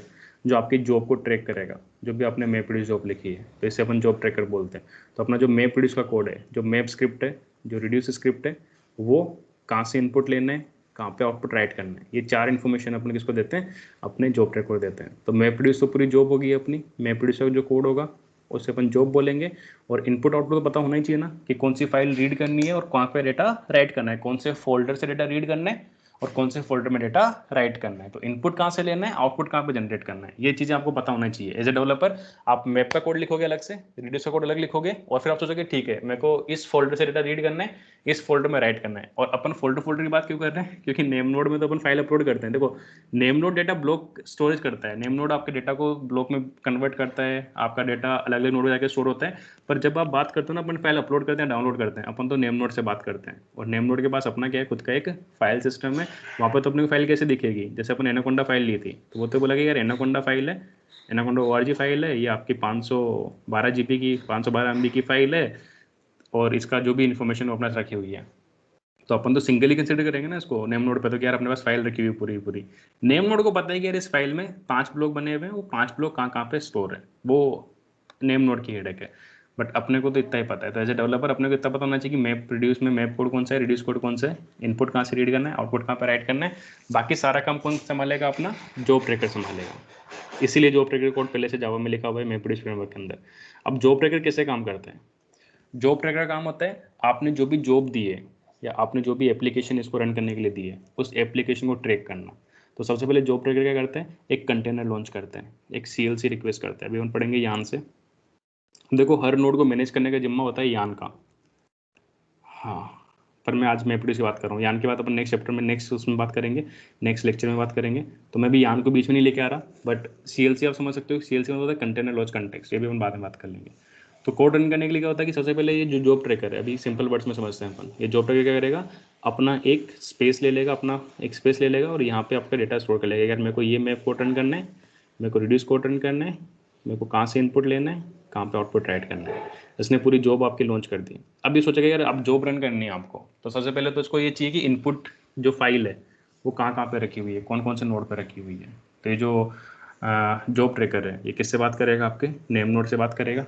उससे बोला कि यार ये इनपुट डेटा है मेरा, जरा मेरे को बताना कि ये इनपुट डेटा कौन कौन से किस पे रखा हुआ है, नोड पे रखा हुआ है। तो जैसे नेम नोड से बात करेगा जॉब ट्रैकर, उससे यहाँ पे एड्रेस मिलेगा कि डेटा नोड 1 पे यहाँ रखा हुआ है, डेटा नोड 2 पे यहाँ रखा हुआ है, डेटा नोड 3 पे ये 2 ब्लॉक रखे हुए हैं, कि आप जो डेटा मांग रहे हो वो आपका इन नोड पे रखा हुआ है।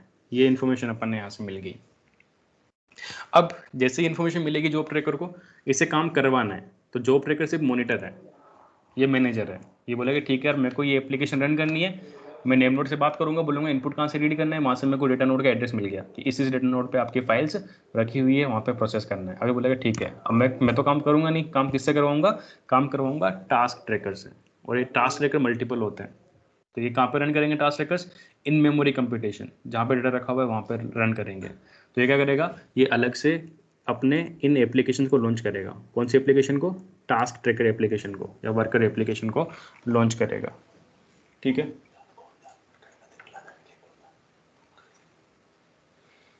ठीक है। तो ये जो डेटा नोड्स है अपने पास, अलग अलग डेटा नोड्स अपने पास यहाँ पे रखे हुए हैं। तो जैसे इन 3 नोड पे डेटा रखा हुआ है अपना, तो तीनों नोड पे क्या करेगा, ये एक एप्लीकेशन को लॉन्च कर देगा। कौन लॉन्च करेगा, अपना जॉब ट्रैकर। तो जॉब ट्रैकर क्या करेगा, इन 3 एप्लीकेशन को लॉन्च करेगा, जहाँ जहाँ भी डेटा रखा हुआ है वहीं पे लॉन्च करेगा। क्योंकि इसको क्या करना है, इन मेमोरी कंप्यूटेशन करना है, जहाँ डेटा रखा हुआ है वहीं पे प्रोसेस करना है। और ये जो 3 ब्लॉक है ये भी अपना टास्क ट्रैकर है। और ये टास्क ट्रैकर किसको रिपोर्ट करेगा, ये टास्क ट्रैकर रिपोर्ट करेगा जॉब ट्रैकर को। ये अलग इंडिविजुअल कंपोनेंट है, ये टास्क ट्रैकर यहाँ पे चल रहा है। सेम टास्क एक और टास्क ट्रैकर लॉन्च करेगा, ये मल्टीपल वर्कर्स हैं, सारे वर्कर किसको रिपोर्ट करेंगे, अपने मैनेजर को रिपोर्ट करेंगे। मैनेजर अपना जॉब ट्रैकर है, ये भी अपना टास्क ट्रैकर है। और ये भी अपना क्या है, 3 टास्क ट्रैकर अपने लॉन्च करे। और ये देखो इसको बोलते हैं अपन पैरेलल प्रोसेसिंग। ये तीनों टास्क ट्रैकर पैरेलल लॉन्च होंगे, पैरेलल यानी एक साथ लॉन्च होंगे। और इसको तीनों को मेंटेन नहीं करना, ये कुछ नहीं करेगा। तो अब ये तीनों इसको रिपोर्ट करेंगे कि भाई इस नोड पे क्या काम चल रहा है, काम सही से हुआ नहीं हुआ। इस नोड पे क्या काम चल रहा है, काम सही से हुआ नहीं हुआ। इस नोड पे क्या काम चल रहा है, काम सही से हुआ या नहीं हुआ। ये सारा जिम्मा किसका है, टास्क ट्रैकर का है। और जो भी रिपोर्ट है कि कितना काम हो रहा है, कितना काम हो गया, कितना % काम हो गया नहीं हुआ, वो सारी रिपोर्ट किसके पास जाएगी, आपके जॉब ट्रैकर के पास ये सेंड करते रहेंगे। तो इस तरह से कम्युनिकेशन चलता जाएगा। जॉब ट्रैकर इनको अपना सिग्नल भेजता रहेगा कि आपको क्या काम करना है, कैसे करना है, और ये जॉब ट्रैकर को अपना रिपोर्ट भेजते रहेंगे। अब जॉब ट्रैकर में क्या होगा, सबसे पहले क्योंकि दो जॉब है अपने पास, पहले मैप जॉब है फिर रिड्यूस जॉब है, तो पहले तो डेटा प्री प्रोसेस करना पड़ेगा। और जब आप डेटा प्री प्रोसेस करोगे तो पहले आपकी मैप स्क्रिप्ट रन करेगी, तो फिर ये जॉब ट्रैकर क्या करेगा, ये सबको अपनी अपनी मैप स्क्रिप्ट देगा। तो पहले क्या करेगा, आपने जो कोड दिया है उस कोड में से आपके मैप को निकालेगा, मैप के कोड को निकालेगा, उस मैप के कोड को हर एक नोड पे कॉपी कर देगा कि पहले आपको मैप वाला कोड रन करना है। तो इसको बोलेगा सारे टास्क को बोलेगा। तो हर टास्क क्या करेगा, जो आपने मैप कोड दिया है उस मैप कोड को हर नोड पे कॉपी कर देंगे। तो इसीलिए एक चीज़ ध्यान रखना कि जितने भी नोड्स होते हैं उनका कॉन्फ़िगरेशन सेम होता है, उनमें जो जावा इंस्टॉल है या जो पाइथन इंस्टॉल है उनके वर्जन सेम होते हैं, क्योंकि सब पे सेम टाइप का कोड रन करेगा। तो जो मैप कोड आपने जॉब ट्रैकर को दिया था, आपने तो एक ही बंदे को दिया था, उसने जितने भी टास्क, अब ये फिक्स नहीं है कितने टास्क ट्रैकर रन करेंगे, वो डिपेंड करता है कितना डेटा है, कितना डिस्ट्रीब्यूशन अपने को करना है, ठीक है ना। तो उसके हिसाब से क्या करेगा, ये अपने मैप कोड को डिस्ट्रीब्यूट कर देगा। ये हो गया अपना कोड डिस्ट्रीब्यूशन, ठीक है। डिस्ट्रीब्यूशन कंपटीशन में कोड डिस्ट्रीब्यूट हो गया। अब देखो मेमोरी कंपटीशन कैसे है, इन मेमोरी कैसे है कि ये जो मैप कोड है ना, इसका काम क्या है कि इस नोड पे जो ब्लॉक रखे हुए हैं, ये एक ब्लॉक रखा हुआ है, इसको रीड करेगा, अपना आउटपुट जनरेट करेगा। ये इस कोड को रीड करेगा, अपना आउटपुट जनरेट करेगा। ये इस इन ब्लॉक्स को रीड करेगा, दो ब्लॉक रखे हुए हैं, दोनों को रीड करेगा मैप कोड, अपना आउटपुट जनरेट करेगा। और ये रिपोर्ट करते रहेंगे किसको, आपके जॉब पे को रिपोर्ट करते रहेंगे कि ये मैं बोलेगा यार मैंने कितना काम कर लिया, मैंने 100% काम कर लिया, मेरा आउटपुट आ गया। आउटपुट कहाँ पे स्टोर करने, ये कौन बताएगा, जॉब ट्रैकर बताएगा कि जो आउटपुट आ रहा है ट्रांसफॉर्मेशन के बाद में, जो डेटा आपने ट्रांसफॉर्म कर लिया है, उसका जो आउटपुट आ रहा है उसे कहाँ राइट करना है।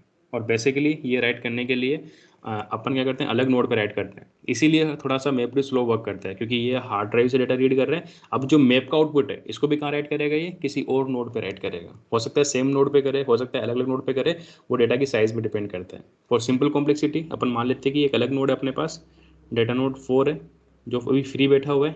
तो ये क्या बोल देगा जॉब ट्रैकर कि आप सब लोग अपना आउटपुट कहाँ पे राइट करना, इस डेटा नोड 4 पे राइट करना। और इस डेटा नोड 4 पे उस आउटपुट को प्रोसेस करने के लिए अलग से क्या कर देगा, एक टास्क ट्रैकर लॉन्च कर देगा, ठीक है। ये एक और टास्क ट्रैकर लॉन्च करेगा, ठीक है। पहले तो सपोज करो कि इसने इनको बोल दिया इसने डेटा यहाँ पे राइट करना है, तो ये सब क्या करेंगे, डेटा अपना वहीं पे राइट करते जाएंगे कि ये अपना पहला आउटपुट है। तो मैप 1 का अपने पास जो आउटपुट है वो यहाँ पर आ गया, मैप 2 का अपने पास आउटपुट आ गया, या मैप 3 का अपने पास आउटपुट आ गया। या इसको ऐसे समझने के बजाय अपन ऐसे समझ लेते हैं कि जहाँ पे डेटा रखा हुआ है, जहाँ पे प्रोसेस किया, इन मेमोरी काम कर रहे हैं, तो इन मेमोरी ही क्या करेंगे, डेटा को स्टोर कर लेंगे, अपन अलग से स्टोर नहीं करवाते एक बार के लिए।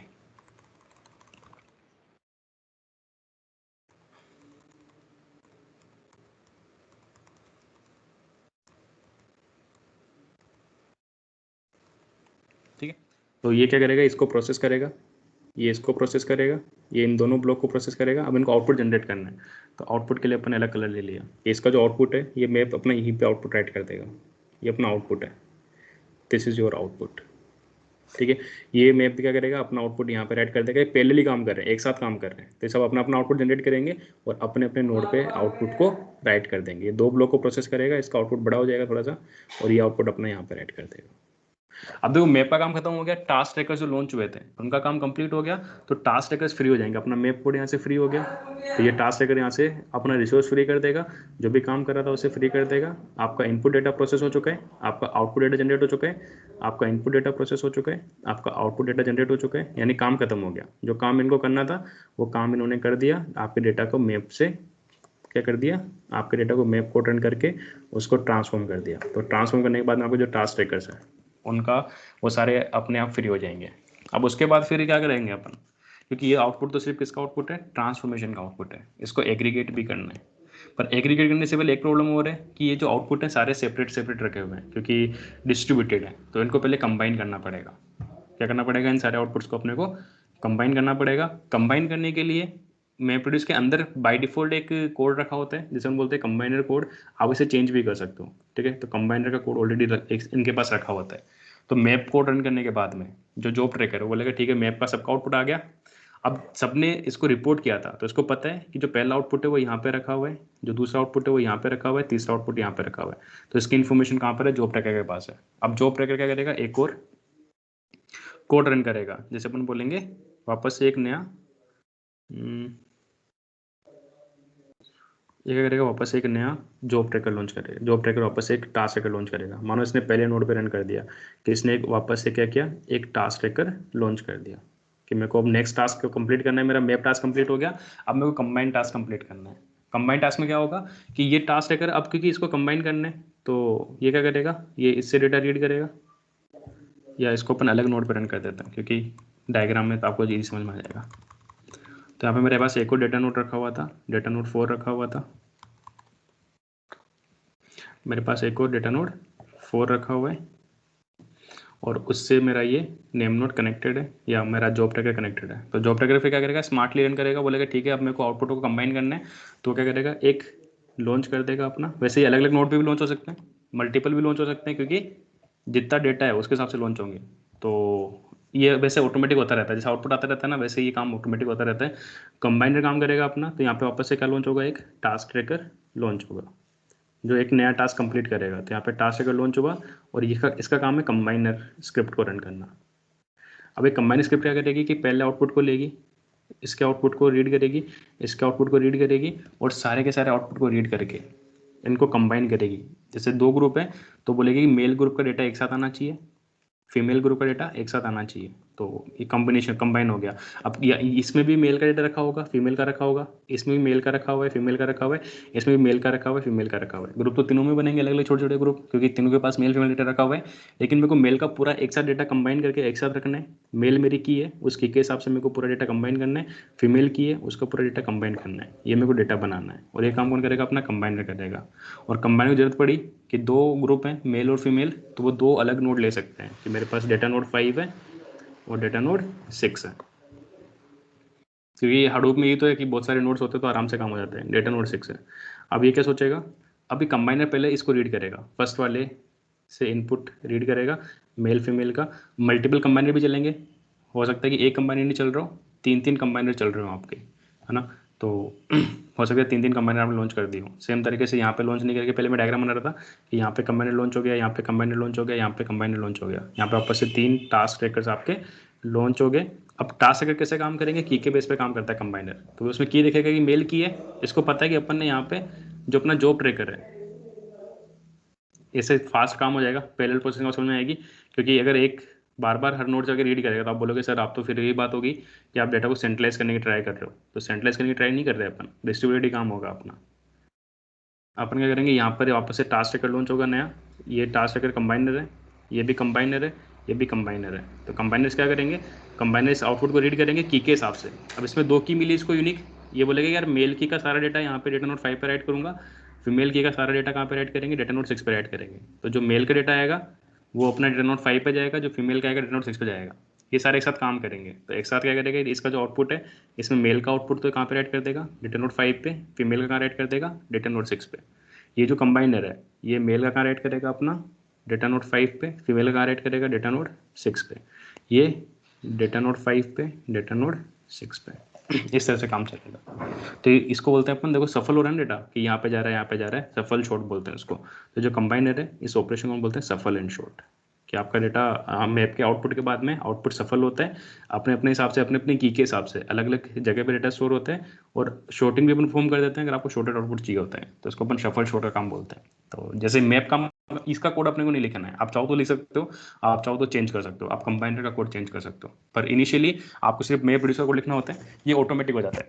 हडूप फ्रेमवर्क के अंदर ऑटोमेटिक कोड रखा हुआ है, वो ऑटोमेटिक आपके की के हिसाब से क्या करेगा, यहाँ पे बोल रहा हूँ की के हिसाब से क्योंकि ये फिक्स है।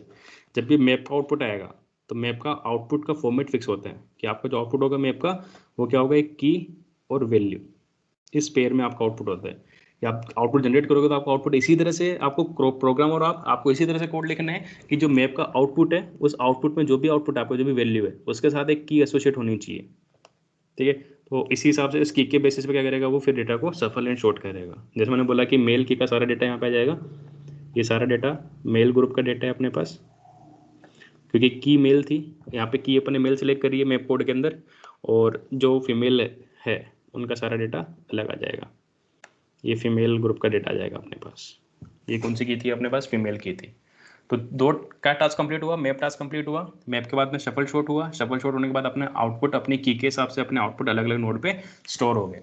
अब देखो अपन इनपुट ले रहे हैं, आउटपुट अपन राइट कर रहे हैं, टाइम लग रहा है, आईओ ऑपरेशन में काफ़ी टाइम लग रहा है। एक जॉब रन करने के लिए पहले आपने इनपुट डेटा रीड किया, उसे आपने मैप कोड रन किया, उसका आउटपुट जनरेट किया, फिर आउटपुट का आपने शफल शॉर्ट किया, फिर उसको आपने वापस से अलग नोड पे स्टोर किया।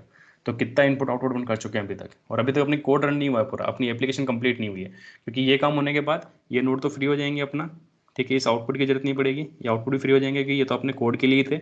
अपने परमानेंट राइट करें तो अलग बात है, अगर आपने परमानेंट राइट नहीं करे तो टेम्प्रेरी आउटपुट राइट हुआ था, मैप का जो आउटपुट था वो टेम्प्रेरी स्टोर हुआ था।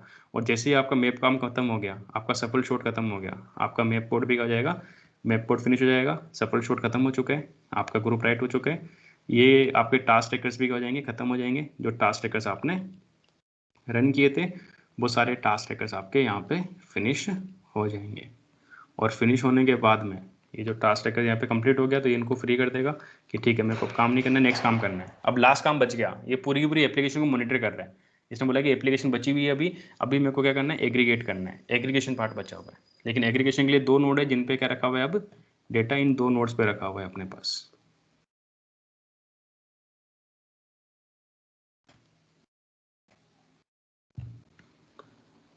ठीक है, तो डेटा अपना किस पे रखा हुआ है, डेटा नोड 5 और डेटा नोड 6 पे अपना आउटपुट आया है, जो मैप का प्रॉपर आउटपुट था, तो वो सफल एंड शॉर्ट होके आपके डेटा नोड 5 6 पे आया है। तो वापस से क्या होगा, अब वापस से जो आपका जॉब ट्रैकर है, इसका काम ट्रैक करने का ही है। अब जॉब ट्रैकर बोलेगा ठीक है यार, अब मेरे पास एक कोड बचा हुआ है रिड्यूस वाला, तो रिड्यूस कोड को लेगा और बोलेगा कि ये जो ग्रुप है इन पे रिड्यूस कोड अप्लाई करना है, तो वापस से टास्क ट्रैकर लॉन्च करेगा। तो यहाँ से वापस से क्या करेगा, अपने टास्क ट्रैकर लॉन्च करेगा, ये इस नोड पे अपना एक टास्क ट्रैकर लॉन्च करेगा, इस नोड पे अपना एक टास्क ट्रैकर लॉन्च करेगा। तो ये भी एक टास्क ट्रैकर है, ये भी अपना टीटी है, टास्क ट्रैकर। और ये क्या करेंगे, ये टास्क ट्रैकर में आपका रिड्यूस कोड आएगा, तो रिड्यूस वाला कोड यहाँ पर आ जाएगा, रिड्यूस वाला कोड यहाँ पर आ जाएगा। ये रिड्यूस कोड में आप कैसे लिखोगे कोड, रिड्यूस में कोड होगा की के हिसाब से, तो ये की के हिसाब से आपका डेटा इनपुट लेगा रिड्यूस, और क्या जनरेट करेगा, अपना आउटपुट जनरेट करेगा। ये अपना डेटा और आउटपुट हो सकता है इसी नोड पर ऐड करते हैं अपन, तो इसका आउटपुट इसी नोड पर ऐड हो जाएगा इन मेमोरी कंप्यूटेशन, और इसका आउटपुट इसी नोड पर ऐड हो जाएगा।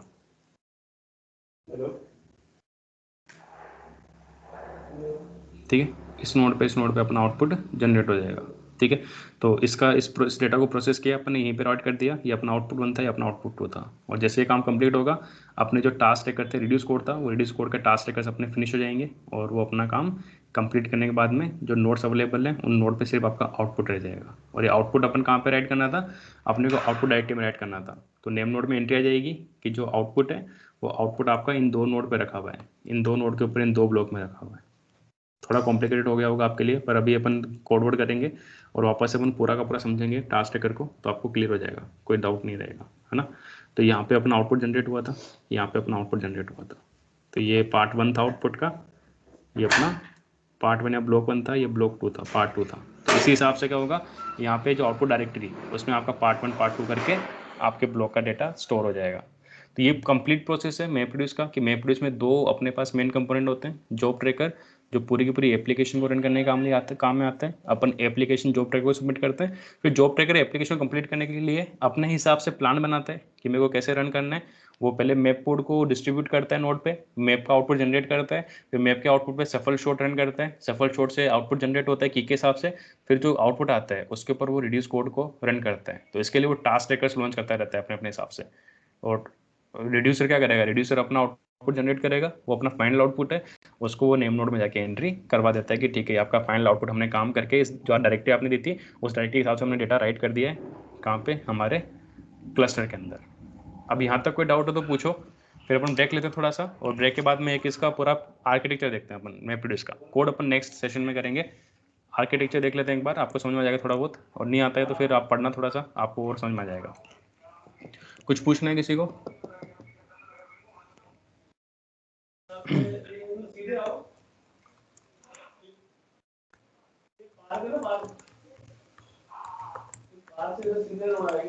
कोई डाउट है किसी को यहाँ तक, कुछ पूछना है?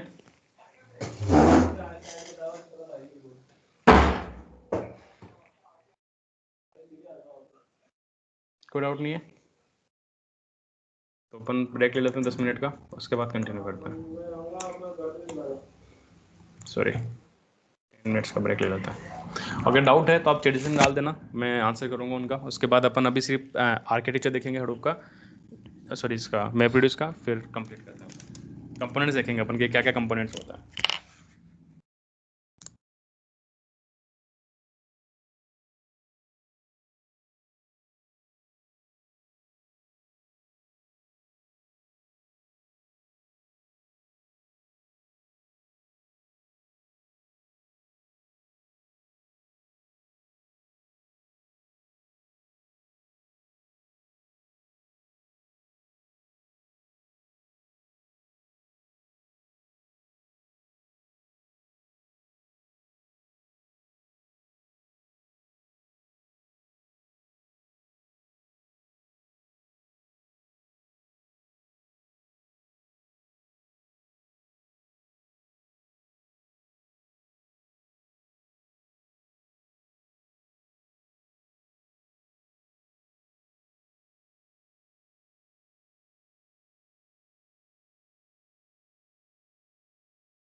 तो नेक्स्ट वीक में आपका असाइनमेंट है, आप इस सेकेंड चैप्टर को कंप्लीट करोगे जो अपना मैपरेड्यूस चैप्टर है इस बुक का।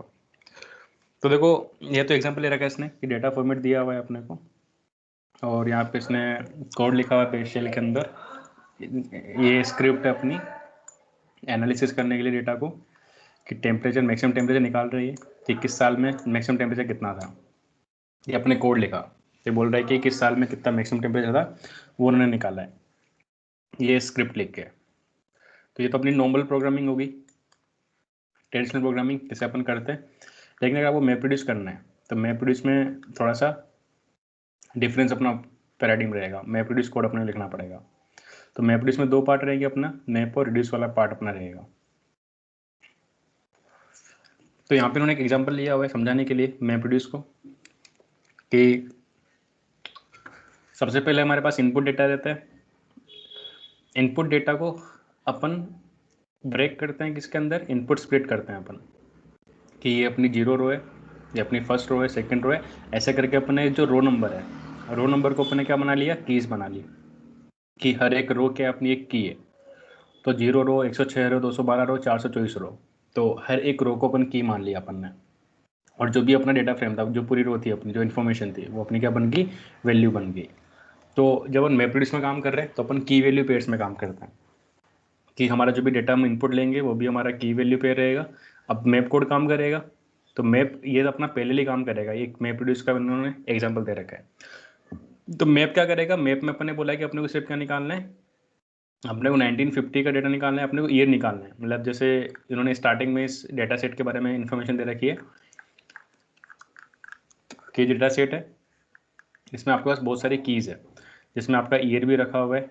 जैसे ये जो डेटा सेट है, इन्होंने बोला हुआ है यहाँ पर, अगर आप पढ़ोगे डेटा सेट के बारे में थोड़ा सा, तो बोल रहा है कि इस डेटा सेट में टॉप पे आएंगे अपन, कि जो फाइल्स है, इन फाइल्स में आपको इस तरह से डेटा सेट में दिया हुआ है कि पहले आपको कुछ आपको ईयर दे रहा है, वेदर स्टेशन नंबर दिया हुआ है, ऑब्जर्व टाइम दिया हुआ है, लेटीट्यूड लॉन्गिट्यूड दिया हुआ है, एलिवेशन दिया हुआ है, विंड डायरेक्शन दी हुई है, क्वालिटी कोड दिया हुआ है, सेलिंग क्वांटिटी कोड दिया हुआ है, विजिबिलिटी दी हुई है, क्वालिटी कोड दिया हुआ है, एयर टेम्परेचर दिया हुआ है, फिर आपका ड्यू पॉइंट टेम्परेचर दिया हुआ है, एटमॉस्फेरिक प्रेशर आपको दिया हुआ है। तो बेसिकली इसमें आपको क्या निकालना है, टाइम निकालना है, ईयर निकालना है, कौन से टाइम का डेटा दिया हुआ है अपने को। तो उसी हिसाब से इन्होंने नीचे कोड लिखा हुआ है कि जो डेटा अपने पास है उसको से अपन क्या करेंगे, अभी कोड लिखेंगे अपन आगे, इस डेटा सेट को भी यूज़ कर लेंगे चाहे। तो अपना जो डेटा सेट है उसमें अपन क्या निकाल रहे हैं, एक तो ईयर कॉलम निकाल रहे हैं, और उसके साथ में ईयर कॉलम के साथ में उसकी वैल्यू क्या है अपने पास, उसकी वैल्यू है टेम्परेचर, जो भी टेम्परेचर अपने पास था। तो इसको बोलते हैं अपन ट्रांसफॉर्मेशन, कि मेरे पास बहुत सारे कॉलम्स हैं, मेरे को सिर्फ 2 कॉलम में इंटरेस्ट है। पहला मेरे को ईयर कॉलम पिक करना है, और मेरे को कौन सा कॉलम पिक करना है, मेरे को उसका जो मैक्सिमम टेम्परेचर वाला कॉलम है या टेम्परेचर वाला कॉलम है, वो टेम्परेचर कॉलम सेलेक्ट करना है। तो सिलेक्शन अपना ट्रांसफॉर्मेशन है, तो यहाँ पे अपने सिलेक्शन ट्रांसफॉर्मेशन लगाया है, अपने ईयर कॉलम सेलेक्ट किया है, और ईयर कॉलम को अपने की रखा है, क्योंकि जो मैप का आउटपुट आपका जनरेट होगा वो भी किस में होगा, अपना की वैल्यू पेयर में अपना जनरेट होगा। आपको वही सारी है मेरी, let me check in the device कि मेरी वॉइस जनरेट हो रही है नहीं हो रही है। आई थिंक मेरे तरफ से कोई प्रॉब्लम नहीं है, आई कैन जस्ट सी कि मेरी वॉइस आप तक पहुंच रही है। ठीक है, तो यहाँ पे जो मैप का आउटपुट है वो अपने पास अपनी की क्या है, यहाँ पे की अपनी ईयर है, और वैल्यू अपने पास क्या है, वैल्यू अपने पास मैक्सिमम टेम्परेचर है। अब देखो शफल का मतलब क्या है, अपन ने जो पढ़ा था सफल इन शॉर्ट, या सफल और शॉर्ट, याद है यहाँ पे लिखा हुआ है शफल शॉर्ट। तो पहला प्रोसेस होता है इनपुट, पहला कंपोनेंट इनपुट है, इनपुट लेके अपन मैप अप्लाई करते हैं, और मैप को अपन इनपुट में भी क्या करते हैं, इनपुट को भी स्प्लिट करते हैं। तो आप देख रहे हो आपका जो इनपुट कोड है ये भी आपका स्प्लिट हुआ है किसमें, की और वैल्यू में। तो पहला जो पार्ट होता है मैपरेड्यूस का उसे बोलते हैं अपन इनपुट स्प्लिट। तो इनपुट स्प्लिट क्या करता है, इनपुट स्प्लिट केट कमांड आप यूज़ कर सकते हो लिनक्स में, क्या करने के लिए, आपका इनपुट को शो करने के लिए। तो केट कमांड आपने यूज़ करी तो इनपुट स्प्लिट हो गया आपका। स्प्लिट होने के बाद में आपने उसको मैप कोड को दिया, जो मैप कोड था उसका काम क्या है, उसका काम है अपना की सेलेक्ट करना। तो की अपनी ईयर बन गई, और उसकी करस्पॉन्डिंग वैल्यूज अपन ने यहाँ पर सेलेक्ट कर लिए, ये लॉजिक अपना मैप में आ गया। तो मैप डॉट आरबी फाइल अपन ने रन करी, तो मैप अपना काम कर रहे हैं। फिर उस मैप का आउटपुट कहाँ जाएगा, सफल और शॉर्ट के पास जाएगा। अब सफल और शॉर्ट की के हिसाब से उसको मर्ज कर देंगे। तो देखो 1949 का जितना भी डेटा था वो अपने पास एक लिस्ट में आ गया, 1950 का जितना भी डेटा था वो अपने पास एक अदर लिस्ट में आ गया। तो जो 1949 का डेटा था वो एक लिस्ट में, 1950 का डेटा एक लिस्ट में। तो ये अपने पास क्या हो गया कि एक जो की है उसका डेटा एक साथ है अपने पास, दूसरी का डेटा अपने पास एक साथ है। तो इस पर अपन फिर क्या कर सकते हैं, रिड्यूस कोड लगा सकते हैं। रिड्यूस में मैक्सिमम टेम्परेचर निकालना था अपने को, तो अपने को इस लिस्ट में से जो 1949 का टेम्परेचर है इसमें से अपन मैक्सिमम फंक्शन अप्लाई करेंगे और अपने क्या मिल जाएगा, 1949 का मैक्सिमम टेम्परेचर मिल जाएगा। ऐसे ही ये जो दूसरी लिस्ट है 1950 वाली, इसमें अपन मैक्सिमम फंक्शन अप्लाई करेंगे, अपने को मैक्सिमम टेम्परेचर मिल जाएगा। और आउटपुट जनरेट करेंगे तो 1949 में 111 हाईएस्ट टेम्परेचर था, 1950 में 22 अपना हाईएस्ट टेम्परेचर था। तो इस तरह से अपना काम करता है। इन्होंने एक कोड भी दिया हुआ है कि इस कोड का अभी रन करेंगे, अपन नेक्स्ट क्लास में रन करेंगे इस कोड को। आप ये मैप का कोड है, रिड्यूस का कोड है, थोड़ा सा एक्सप्लेन करने ट्राई करूँगा, जावा में लिखा हुआ है बट प्रोग्रामिंग सारी सेम होती है, तो will try to understand this code also. But इसमें देखो, इसमें सबसे इंपॉर्टेंट जो चीज़ है, मैप रिड्यूस का कोड इन्होंने लिखा हुआ है, फाइल पर डाउनलोड कर लेंगे, कोई दिक्कत नहीं है इसमें प्रोसेस करने के लिए। ये आउटपुट इन्होंने दे रखा है कि सर का आउटपुट जनरेट होगा। एक्चुअली मैं ये देख रहा था कि इन्होंने अपना डायग्राम दे रखा है, नहीं दे रखा है, ठीक है, ये वाला डायग्राम दे रखा है इन्होंने शॉर्ट में बता रखा है अपना, ठीक है। तो इन्होंने मैप रिड्यूस के सारे कंपोनेंट की डिटेल में बात कर रखी है, इनकी बात अपन नेक्स्ट चैप्टर में कर लेंगे, ठीक है। तो इन्होंने थ्योरेटिकली बात कर रखी है, प्रैक्टिकली भी इन्होंने डायग्राम दे रखा है, पर वो ब्रेक करके दे रखा है। एक कंबाइंड डायग्राम अपन देखते हैं कि कौन कौन से कंपोनेंट्स होते हैं अपने मैप रिड्यूस के, और फिर अपना सेशन कंप्लीट करते हैं आज का। तो जो पहला डायग्राम है अपना, जैसे अपन एक एग्जांपल लेते हैं, बहुत सिंपल एग्जांपल लेते हैं कि आपके पास जो काफ़ी ज़्यादा यूज़ करा जाता है वर्ड काउंट, इसको हम बोलते हैं हेलो प्रोग्राम हडूप का, कि आपको वर्ड काउंट करना है, वर्ड काउंट का प्रोग्राम आपको रन करना है। This is hello word program to your system. तो इसमें सबसे पहले इनपुट डेटा होना चाहिए अपने पास। मैंने बोला कि मेरे पास एक इनपुट फाइल है, इनपुट फाइल में कुछ ऐसे लिखा हुआ है कि यार कार बार या फू बार ले लेते हैं अपन, फू बार काफ़ी कॉमन वर्ड है। तो फू बार बार फू फू फू कार बार फू फू कार बार बार बार कार कार बार फू फू कार कार बार फू बार बार कार फू कार कार बार। ये मैंने कुछ लाइंस लिए ना, वैसे आप 6 लाइंस मैंने लिए टोटल। तो ये मेरा इनपुट डेटा है, ठीक है। This is my input information which I want to process in map reduce. तो देखो मैप रिड्यूस में वैसे बहुत सारे कंपोनेंट होते हैं। पहला कंपोनेंट जो होता है वो इनबिल्ट होता है, आपको उसके लिए कोड लिखने की जरूरत नहीं है, अपन मेनली 2 ही कोड लिखेंगे। तो ये आप ऐसे समझो कि इनपुट फाइल में अपने पास 1000 नोड है, तो 1000 नोड पे सेम काम होगा। अपन एक नोड के काम को देख रहे हैं कि मेरा एक ब्लॉक है, ठीक है, एक ब्लॉक ऑफ इन्फॉर्मेशन है, इस ब्लॉक ऑफ इन्फॉर्मेशन को मेरे को क्या करना है, प्रोसेस करना है। I want to process this block of information, और कैसे प्रोसेस करना है इसको वो अपन यहाँ पे डिस्कस करना है। तो ये जो ब्लॉक है अपना, इस ब्लॉक को अपने को प्रोसेस करना है। ये एक नोड की बात कर रहे हैं, तो एक नोड पे सबसे पहले अपना जो टास्क ट्रैकर रन कर रहा है, वो टास्क ट्रैकर कैसे सीक्वेंस ऑफ फंक्शंस को रन करेगा। तो पहले इनपुट डेटा है अपना, तो सबसे पहले यहाँ पे एक कंपोनेंट होता है हडूप का, जिसे अपन बोलते हैं इनपुट स्प्लिट। पहला कंपोनेंट मैप रिड्यूस का, तो ये इनबिल्ट कोड होता है मैप रिड्यूस के अंदर, वो ऑटोमेटिकली क्या करता है, आपके कोड को स्प्लिट कर देता है। किसके लिए स्प्लिट करता है, पैरेलल प्रोसेसिंग के लिए। कई बार क्या होता है कि देखो ये पूरी फाइल है, अब जब मैप रन करता है, जैसे अपन टास्क अगर मैंने अभी तो ऐसे समझाया था आपको कि एक मैप कोड रन किया और उस मैप कोड पे अपना ब्लॉक रखा हुआ था, उस ब्लॉक को इस मैप ने रीड किया और अपना आउटपुट वहीं पे राइट कर दिया, इन मेमोरी कंप्यूटेशन हो गया, तो अपना मैप कोड रन कर गया। पर एक्चुअल में क्या होता है, अगर फाइल बहुत बड़ी है, बहुत ज़्यादा ब्लॉक्स रखे हो आपके पास, तो आप पूरे ब्लॉक को एक साथ प्रोसेस नहीं करना चाहोगे। आप क्या चाहोगे, आप फाइल को वैसे ऑलरेडी ब्रेक होती है, सपोज करो ये 3 ब्लॉक मेरे पास रखे हुए थे, ठीक है। तो मेरे पास क्या है, एक फाइल है पूरी, इसको मैं स्प्लिट करना चाहूँगा 3 पार्ट के अंदर, तो मैं इसको पैरेलल प्रोसेसिंग करना चाहूँगा कि मैं पैरेलल प्रोसेस करूँगा तो मेरा काम फास्ट हो जाएगा।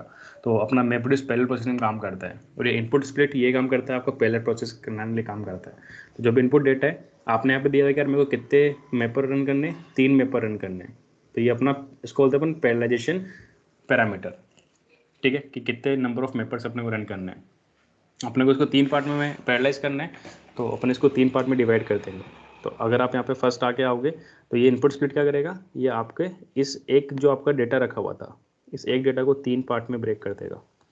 बहुत बड़ा डायग्राम बनाना पड़ेगा मेरे को, पर कोई बात नहीं, इसको 3 पार्ट में ब्रेक कर देगा। पहला पार्ट आपका रहेगा फर्स्ट 2 लाइन्स, इसमें लिखा हुआ है अपने पास फू बार बार फू फू, ठीक है। दूसरी लाइन में लिखा हुआ है फू कार बार फू फू, ठीक है। और फिर दो लाइन लिखी हुई अपने पास कार बार बार बार कार, फिर अपने पास लिखा हुआ है कार बार फो फो, और लास्ट में बस लिखा हुआ है कार लिखा हुआ है अपने पास। लास्ट में कार बार फू बार कार बार फू कार और कार बार लिखा हुआ है। हेलो,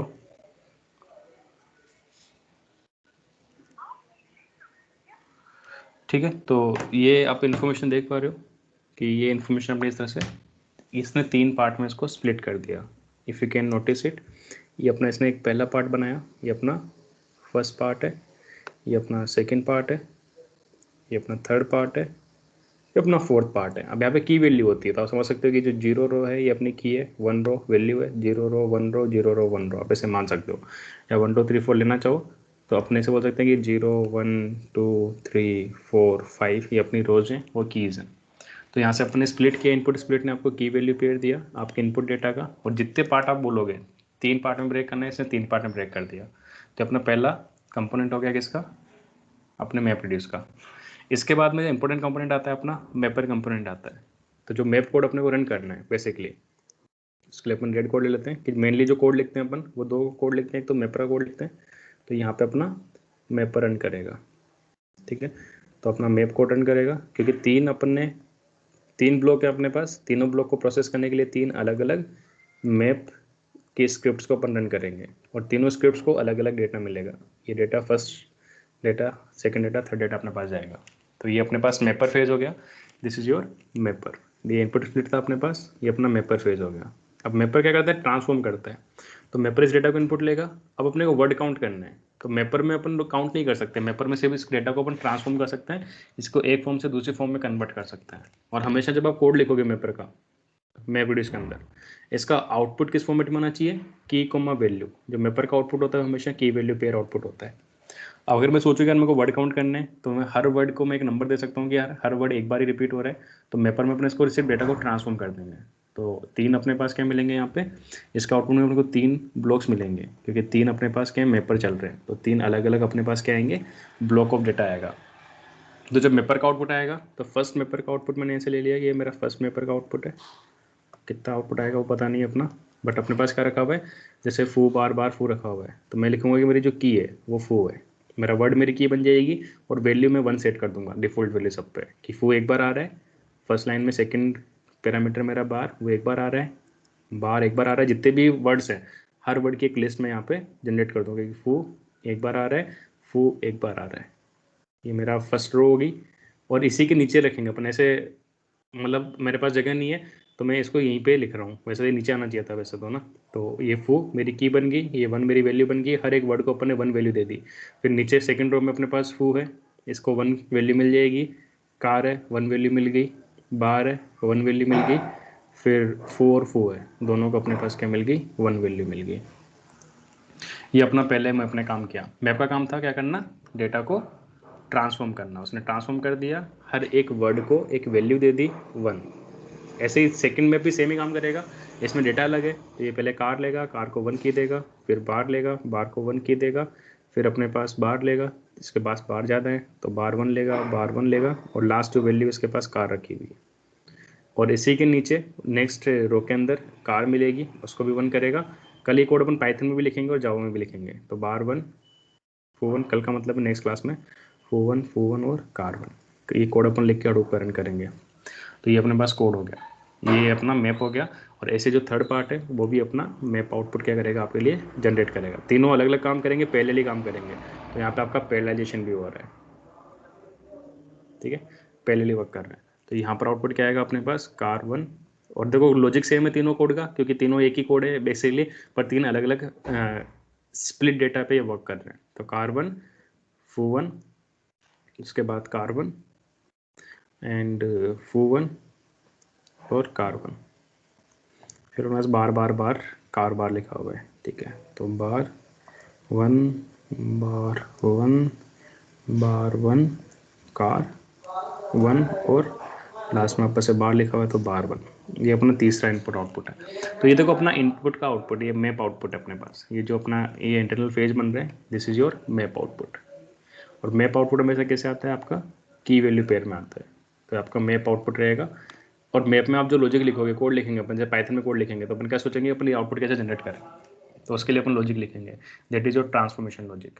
अब चूंकि देखो सब में अभी मिक्स डेटा रखा हुआ है, तो अपन क्या करते हैं, नेक्स्ट जो अपना स्टेप होता है, नेक्स्ट जो कोड रन करता है वो होता है अपना इनपुट स्प्लिट। तो नेक्स्ट यहाँ पे जो कंपोनेंट वर्क करेगा अपने मैपरेड्यूस का, वो कौन सा कंपोनेंट वर्क करेगा इनका, इन अपना सॉरी सफल एंड शॉर्ट, इनपुट स्प्लिट में बोल रहा हूँ, सफल एंड शॉर्ट अपना वर्क करेगा। तो सफल एंड शॉर्ट नेक्स्ट कंपोनेंट है, ये नेक्स्ट प्रोग्राम में जो रन करेगा। इसका काम क्या है कि ये हर डेटा को इनपुट लेगा, ठीक है, और की के हिसाब से इनपुट लेगा। जैसे सबसे पहले जो अपने पास शॉर्ट भी करेगा तो की के साथ शॉर्ट करेगा। तो मैं बोलूँ कि मेरे पास कार, फिर मेरे पास बार और फू, ये मेरी शॉर्टिंग होगी कि सबसे पहले बार आएगा, फिर कार आएगा, फिर फू आएगा।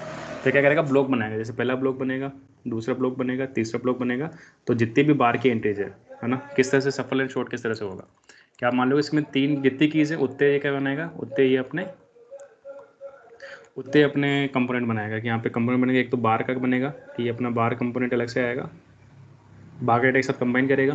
कार दूसरा अपना सेकंड शॉर्ट के हिसाब से कार की है उसका अलग डेटा बनेगा, और बार कार, और तीसरा क्या था अपने पास फू। तो फू का अपना अलग से क्या बनेगा, डेटा स्टोर होगा। तो जितना भी जैसे इस फर्स्ट वाले आउटपुट में जितने भी एंट्रीज बार की है वो सारी एंट्रीज यहाँ चली जाएगी। इसमें जितनी भी बार की एंट्रीज हैं वो सारी यहाँ पे चली जाएगी। इसमें जितनी भी बार की एंट्रीज वो सारी यहाँ पे चली जाएगी। तो सबने सफल किया, अपना बार वाला की का जो डेटा था वो बार वाले पार्टीशन में भेज दिया। दूसरा जो कार, इसका कार का डेटा है वो कहाँ जाएगा, कार वाले सेक्शन में जाएगा। इसका कार वाला डेटा कहाँ जाएगा, कार वाले सेक्शन में जाएगा। इसका कार का डेटा कार वाले सेक्शन में जाएगा, सॉरी इसका भी कार का डेटा कार वाले सेक्शन में चला जाएगा। और ऐसे ही इसका जो फू है वो सारी डेटा यहाँ जाएगा, इसका फू का डेटा यहाँ जाएगा, इसका फू का डेटा यहाँ चला जाएगा। तो आप यहाँ पे देख रहे हो कि मैंने बहुत सारी एरर्स बनाई है। तो ये अपन बोलते हैं सफल एंड शॉर्ट, कि डेटा सफल हो रहा है। जितनी भी बार कीज है अब यहाँ से आउटपुट क्या आएगा सफल एंड शॉर्ट का, अपने पास सेम तरह से कुछ आउटपुट जनरेट होगा। जितनी कीज होगी उतने यूनिक आउटपुट आएंगे। अभी कीज 3 है तो 3 आउटपुट अपने जनरेट करें। कि ये अपना पहला ब्लॉक होगा आउटपुट का, लगभग ये अपना दूसरा ब्लॉक होगा। ये इसको अपन और भी शॉर्टेड वे में लिख सकते हैं कि इसका आउटपुट, वैसे आप चेंज कर सकते हो कोड को, बट अभी ऐसे रहने देते हैं क्योंकि पाइथन कोड में आप अपने इस तरह से लिखेंगे। तो मैं उस तरह से इसको लिख देता हूँ जैसा पाइथन कोड में अपन इसको यूज़ करेंगे। तो ये अपने पास ये 3 अपने पास स्प्लिट हो गया। अब ये जो पहला, ये पूरा का पूरा जो आउटपुट है किसका था, ये सफल एंड शॉर्ट का आउटपुट है। पर सफल और शॉर्ट क्या करता है, की के हिसाब से आपके पार्टीशन क्रिएट कर देता है। की के हिसाब से आपके डेटा को सफल कर देता है ताकि हर की का डेटा अलग आपके पार्टीशन में आ जाए। तो पहले अपनी सबसे छोटी की कौन सी थी, शॉर्टिंग भी कर रहे हैं अपन, तो बार की सबसे पहले आएगी। तो जितनी भी बार की एंट्रीज है पहले वाले ब्लॉक में बार की एंट्रीज पढ़ेंगे, 1 2 3 एंट्रीज अपने पास बार की रखी हुई है फर्स्ट वाले इसमें ब्लॉक में। तो यहाँ पे बार बार बार, ये 3 एंट्रीज कहाँ से आएगी, फर्स्ट वाले मैप आउटपुट से। इससे कितनी एंट्रीज रखी हुई है, 1 2 3 4 एंट्रीज बार की रखी हुई है। तो नेक्स्ट 4 एंट्रीज कहाँ से आ जाएगी अपने पास, नेक्स्ट 4 एंट्रीज अपन सेकंड वाले पार्टीशन से ले लेंगे। और इसमें कितनी रखी हुई है लास्ट वाले में देखें अपन, तो कार फू कार बार 2 3 4 एंट्रीज बार की रखी हुई है। तो 4 एंट्रीज बार की यहाँ पर जाएगी। अगर की के हिसाब से काम कर रहे हैं अपन, तो अपन ने क्या किया यहाँ पे, सफल एंड शॉर्ट के बाद में जो बार की थी वो सारी एक साथ स्टोर होगी। ऐसे ही सेकंड में कार की आएगी। तो फर्स्ट वाले से कितनी कार है, एक कार अपने पास यहाँ पे 2। तो फर्स्ट वाले से तो एक कार आएगी मेरे पास, सेकंड वाले पार्टीशन से कार 2 3 4 कार से। तो कार वन और कार 1 ये अपने कहाँ से आई, सेकंड मैप आउटपुट से। इसमें 1 2 3 4 कार है। तो यहाँ से अपने पास 4 कार मिलेगी, कार वन। फिर अपना फू बचा। तो इसमें फर्स्ट आउटपुट में कितने फू हैं, 1 2 3 4 5 6 फू है। तो फर्स्ट वाले से अपने पास जो आउटपुट था foo1 foo1 foo1 foo1, जितनी भी फू की एंट्रीज थी 6, वो 6 की 6 एंट्रीज यहाँ पर आ जाएगी। ठीक है, foo1 की एंट्रीज यहाँ पे सारी एंट्रीज आ जाएगी अपने पास। मैंने यहाँ पे हाइफन लगा दिया, पर कोई बात नहीं, समझ रहे हो आप कि हाइफन का मतलब है कि की वैल्यू पेयर्स अपन सेपरेट कर रहे हैं। ऐसे ही फिर अपन के पास सेकंड में कितने फू हैं, इसमें अपने पास 2 ही फू हैं सिर्फ, तो 2 फू की एंट्री सेकंड वाले से आ जाएगी। ये सफल एंड शॉर्ट का फंक्शन आप देख रहे हो कि सफल एंड शॉर्ट किस तरह से वर्क करता है। सफलिंग कर रहे हैं की के हिसाब से और शॉर्टिंग भी कर रहे हैं, क्योंकि कीज अपन ने शॉर्टर ऑर्डर में रखी है। तीसरा अपने पास क्या है, इसमें कितने फू रखे हुए हैं, 1 2, बस 2 फू रखे हुए हैं, तो 2 फू की एंट्री अपने पास यहाँ से आएगी। ये तो अपना इंटरनल काम है। अपन ने कौन सा कोड लिखा है अभी तक, एज ए डेवलपर आपको ये काम ऑटोमेटिक हडूप में हो जाएगा। आपको सिर्फ मैप वाला कोड लिखना है, आपको ये मैपर.py फाइल बनानी है। अगर अपन कोड भी लिखेंगे तो मैपर क्लास बनाएंगे जावा में, या पाइथन में अपन एक कोड लिखेंगे मैपर.py, जिसमें अपन ये लॉजिक लिखेंगे कि किस तरह से हमें आउटपुट जनरेट करना है। ये वाला नहीं, ये तो आउटपुट है, कोड अपना यहाँ पर लिखेंगे, ये मैपर कोड है अपना। तो यहाँ पे अपनी स्क्रिप्ट बनेगी मैपर.py। बाकी सारे काम ऑटोमेटिकली होंगे मैपरेड्यूस फ्रेमवर्क में। तो ये अपनी स्क्रिप्ट थी मैपर के, इसमें मैप कोड था अपना, उसने अपना ही आउटपुट जनरेट किया। सफल शॉट ऑटोमेटिकली होगा। सफल शॉट होने के बाद में अपन आगे चलेंगे तो इसका जो आउटपुट जनरेट होगा, सफल शॉट का आउटपुट कहाँ पे जाएगा, किसको सबमिशन देंगे अपन, नेक्स्ट अपना जो कंपोनेंट है जो अपन कोड लिखेंगे वो रहता है अपना रिड्यूस। तो वापस से यहाँ से इनपुट देता है, ठीक है। तो यहाँ से अपना इनपुट जनरेट होता है, वो इनपुट आएगा अपने पास कहाँ पे, शफल एंड शॉट के पास। शफल एंड शॉट का जो आउटपुट है उससे अपने पास इनपुट आएगा मैप रिड्यूस के पास आएगा। तो बेसिकली यहाँ पे अपन अपना रिड्यूस वाली स्क्रिप्ट रन करेंगे। कितनी रन करेंगे, पैरेललाइजेशन होगा तो जितने अपने पास कीज़ है यूनिक, उतनी अपनी रिड्यूस की स्क्रिप्ट अपन रन कर देंगे। हालांकि इनको अपन चेंज कर सकते हैं कोड में अपने हिसाब से, बट इनिशियली 3 अपन ने रन कर दिए। ये पहली जो की है वो रिड्यूस के पास जाएगी, रिड्यूस के पास जाएगी, रिड्यूस के पास जाएगी। अब रिड्यूस कोड लिखना भी आपके लिए ईजी है। क्यों ईजी है, क्योंकि रिड्यूस में आपको ये सोचना है कि मेरे पास एक की रहेगी, एक वैल्यू रहेगी, और मेरे को क्या करना है, काउंट करना है, मेरे को एवरेज निकालना है, मीडियन निकालना है, वेरिएंस निकालना है, मेरे को क्या ऑपरेशंस करना है, वो ऑपरेशन अपने पास क्लियर है। तो ये अपना रिड्यूसर कंपोनेंट है मैप रिड्यूस का। और इसमें अपन क्या कौन सी फाइल बनाएंगे, एक कोड लिखेंगे reduce.py कोड लिखेंगे। ये सेकंड कोड आ गया जो अपन लिखेंगे रेड कलर में। और इसका आउटपुट क्या होगा कि इसमें जो कोड लिखेंगे अपन,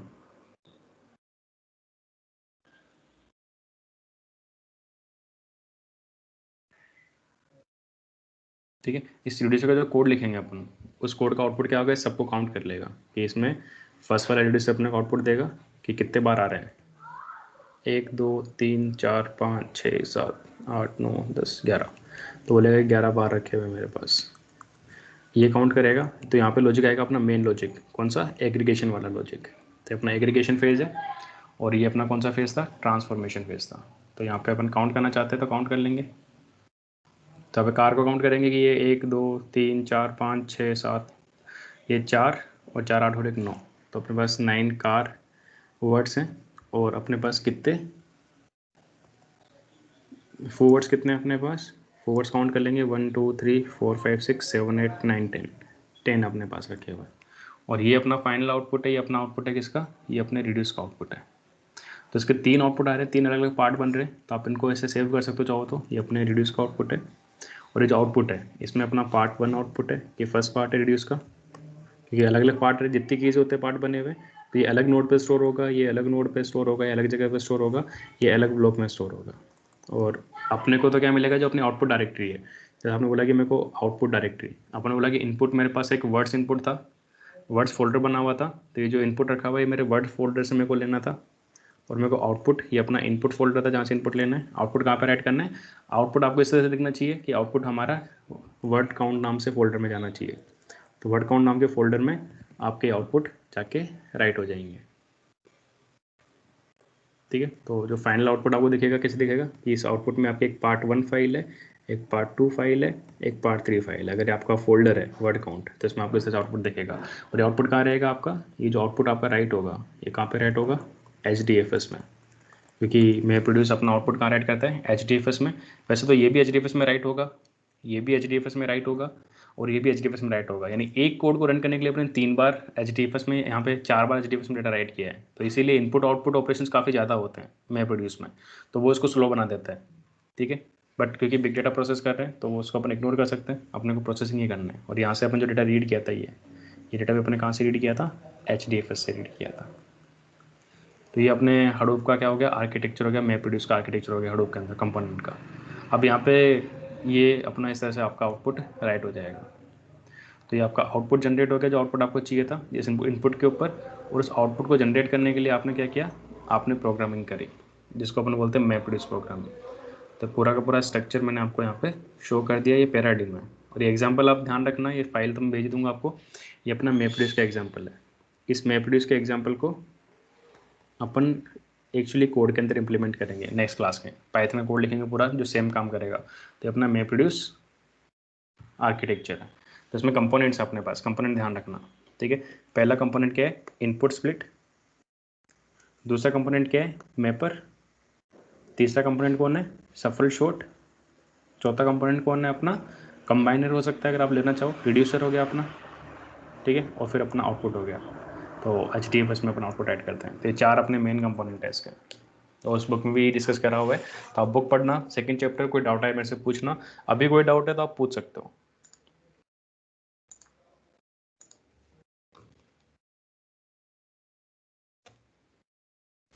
नहीं कहाँ पर ऐड कर रहा है ये,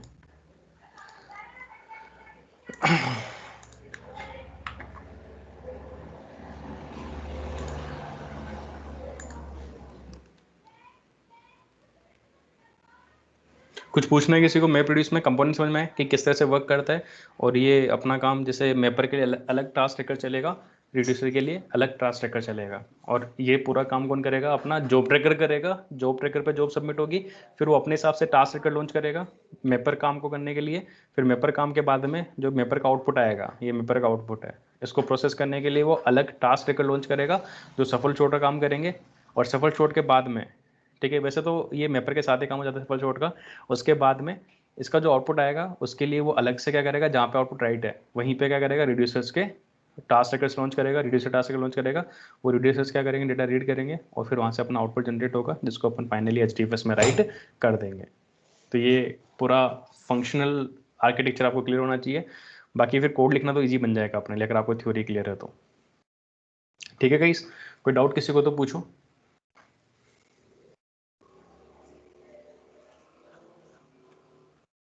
ओके, कोई डाउट नहीं है। डाउट होता आप मेरे को एक बार बिग डेटा पे या आपके व्हाट्सएप ग्रुप पे मैसेज कर देना, मैं वहीं पे सोल्व करने की ट्राई करूँगा, ठीक है ना। सो बाय गाइस, टेक केयर, मिलते हैं नेक्स्ट लेक्चर में। रिकॉर्डिंग की जरूरत नहीं पड़नी चाहिए आपको, जो मैंने पढ़ा है वो आप खुद से पढ़ोगे तो ही आपको समझ में आएगा, ठीक है। रिकॉर्डिंग में आप बार बार रिपीट भी करोगे तो आई थिंक आप अपना टाइम वेस्ट करोगे। टीम्स वाली नहीं चलेगी क्योंकि वो आपको स्पेशल परमिशन चाहिए उसके लिए, वो ऑर्गेनाइजेशन के लोग ही उसको व्यू कर सकते हैं। मैं देखता हूँ रिकॉर्डिंग में कुछ अगर मैं प्रोवाइड कर सका, मैं बात करता हूँ एडमिनिस्ट्रेशन से, तो if I can provide you recordings I will try, otherwise don't depend on recordings, ठीक है ना। कॉन्फ़िगरेशन के लिए तो मैंने आपको वीडियो शेयर किया हुआ यूट्यूब वाला, और शायद मैंने जो 2 वीडियो शेयर करे थे हडूप इंस्टॉलेशन के, वो तो मैंने ऑलरेडी शेयर कर रखे हैं। तो मैंने आपको लिंक शेयर कर रखा है किसके ऊपर, आपके व्हाट्सएप ग्रुप से मैंने एक लिंक डाला हुआ है, उसमें 2 वीडियोस है, या मैं देख लूँगा, मैं वापस से भेज दूँगा आपको ना, ठीक है। तो रिकॉर्डिंग की टेंशन मत लो, बाकी कंसेप्चुअल वाइज आपको सोचना है तो वो आप बता सकते हो।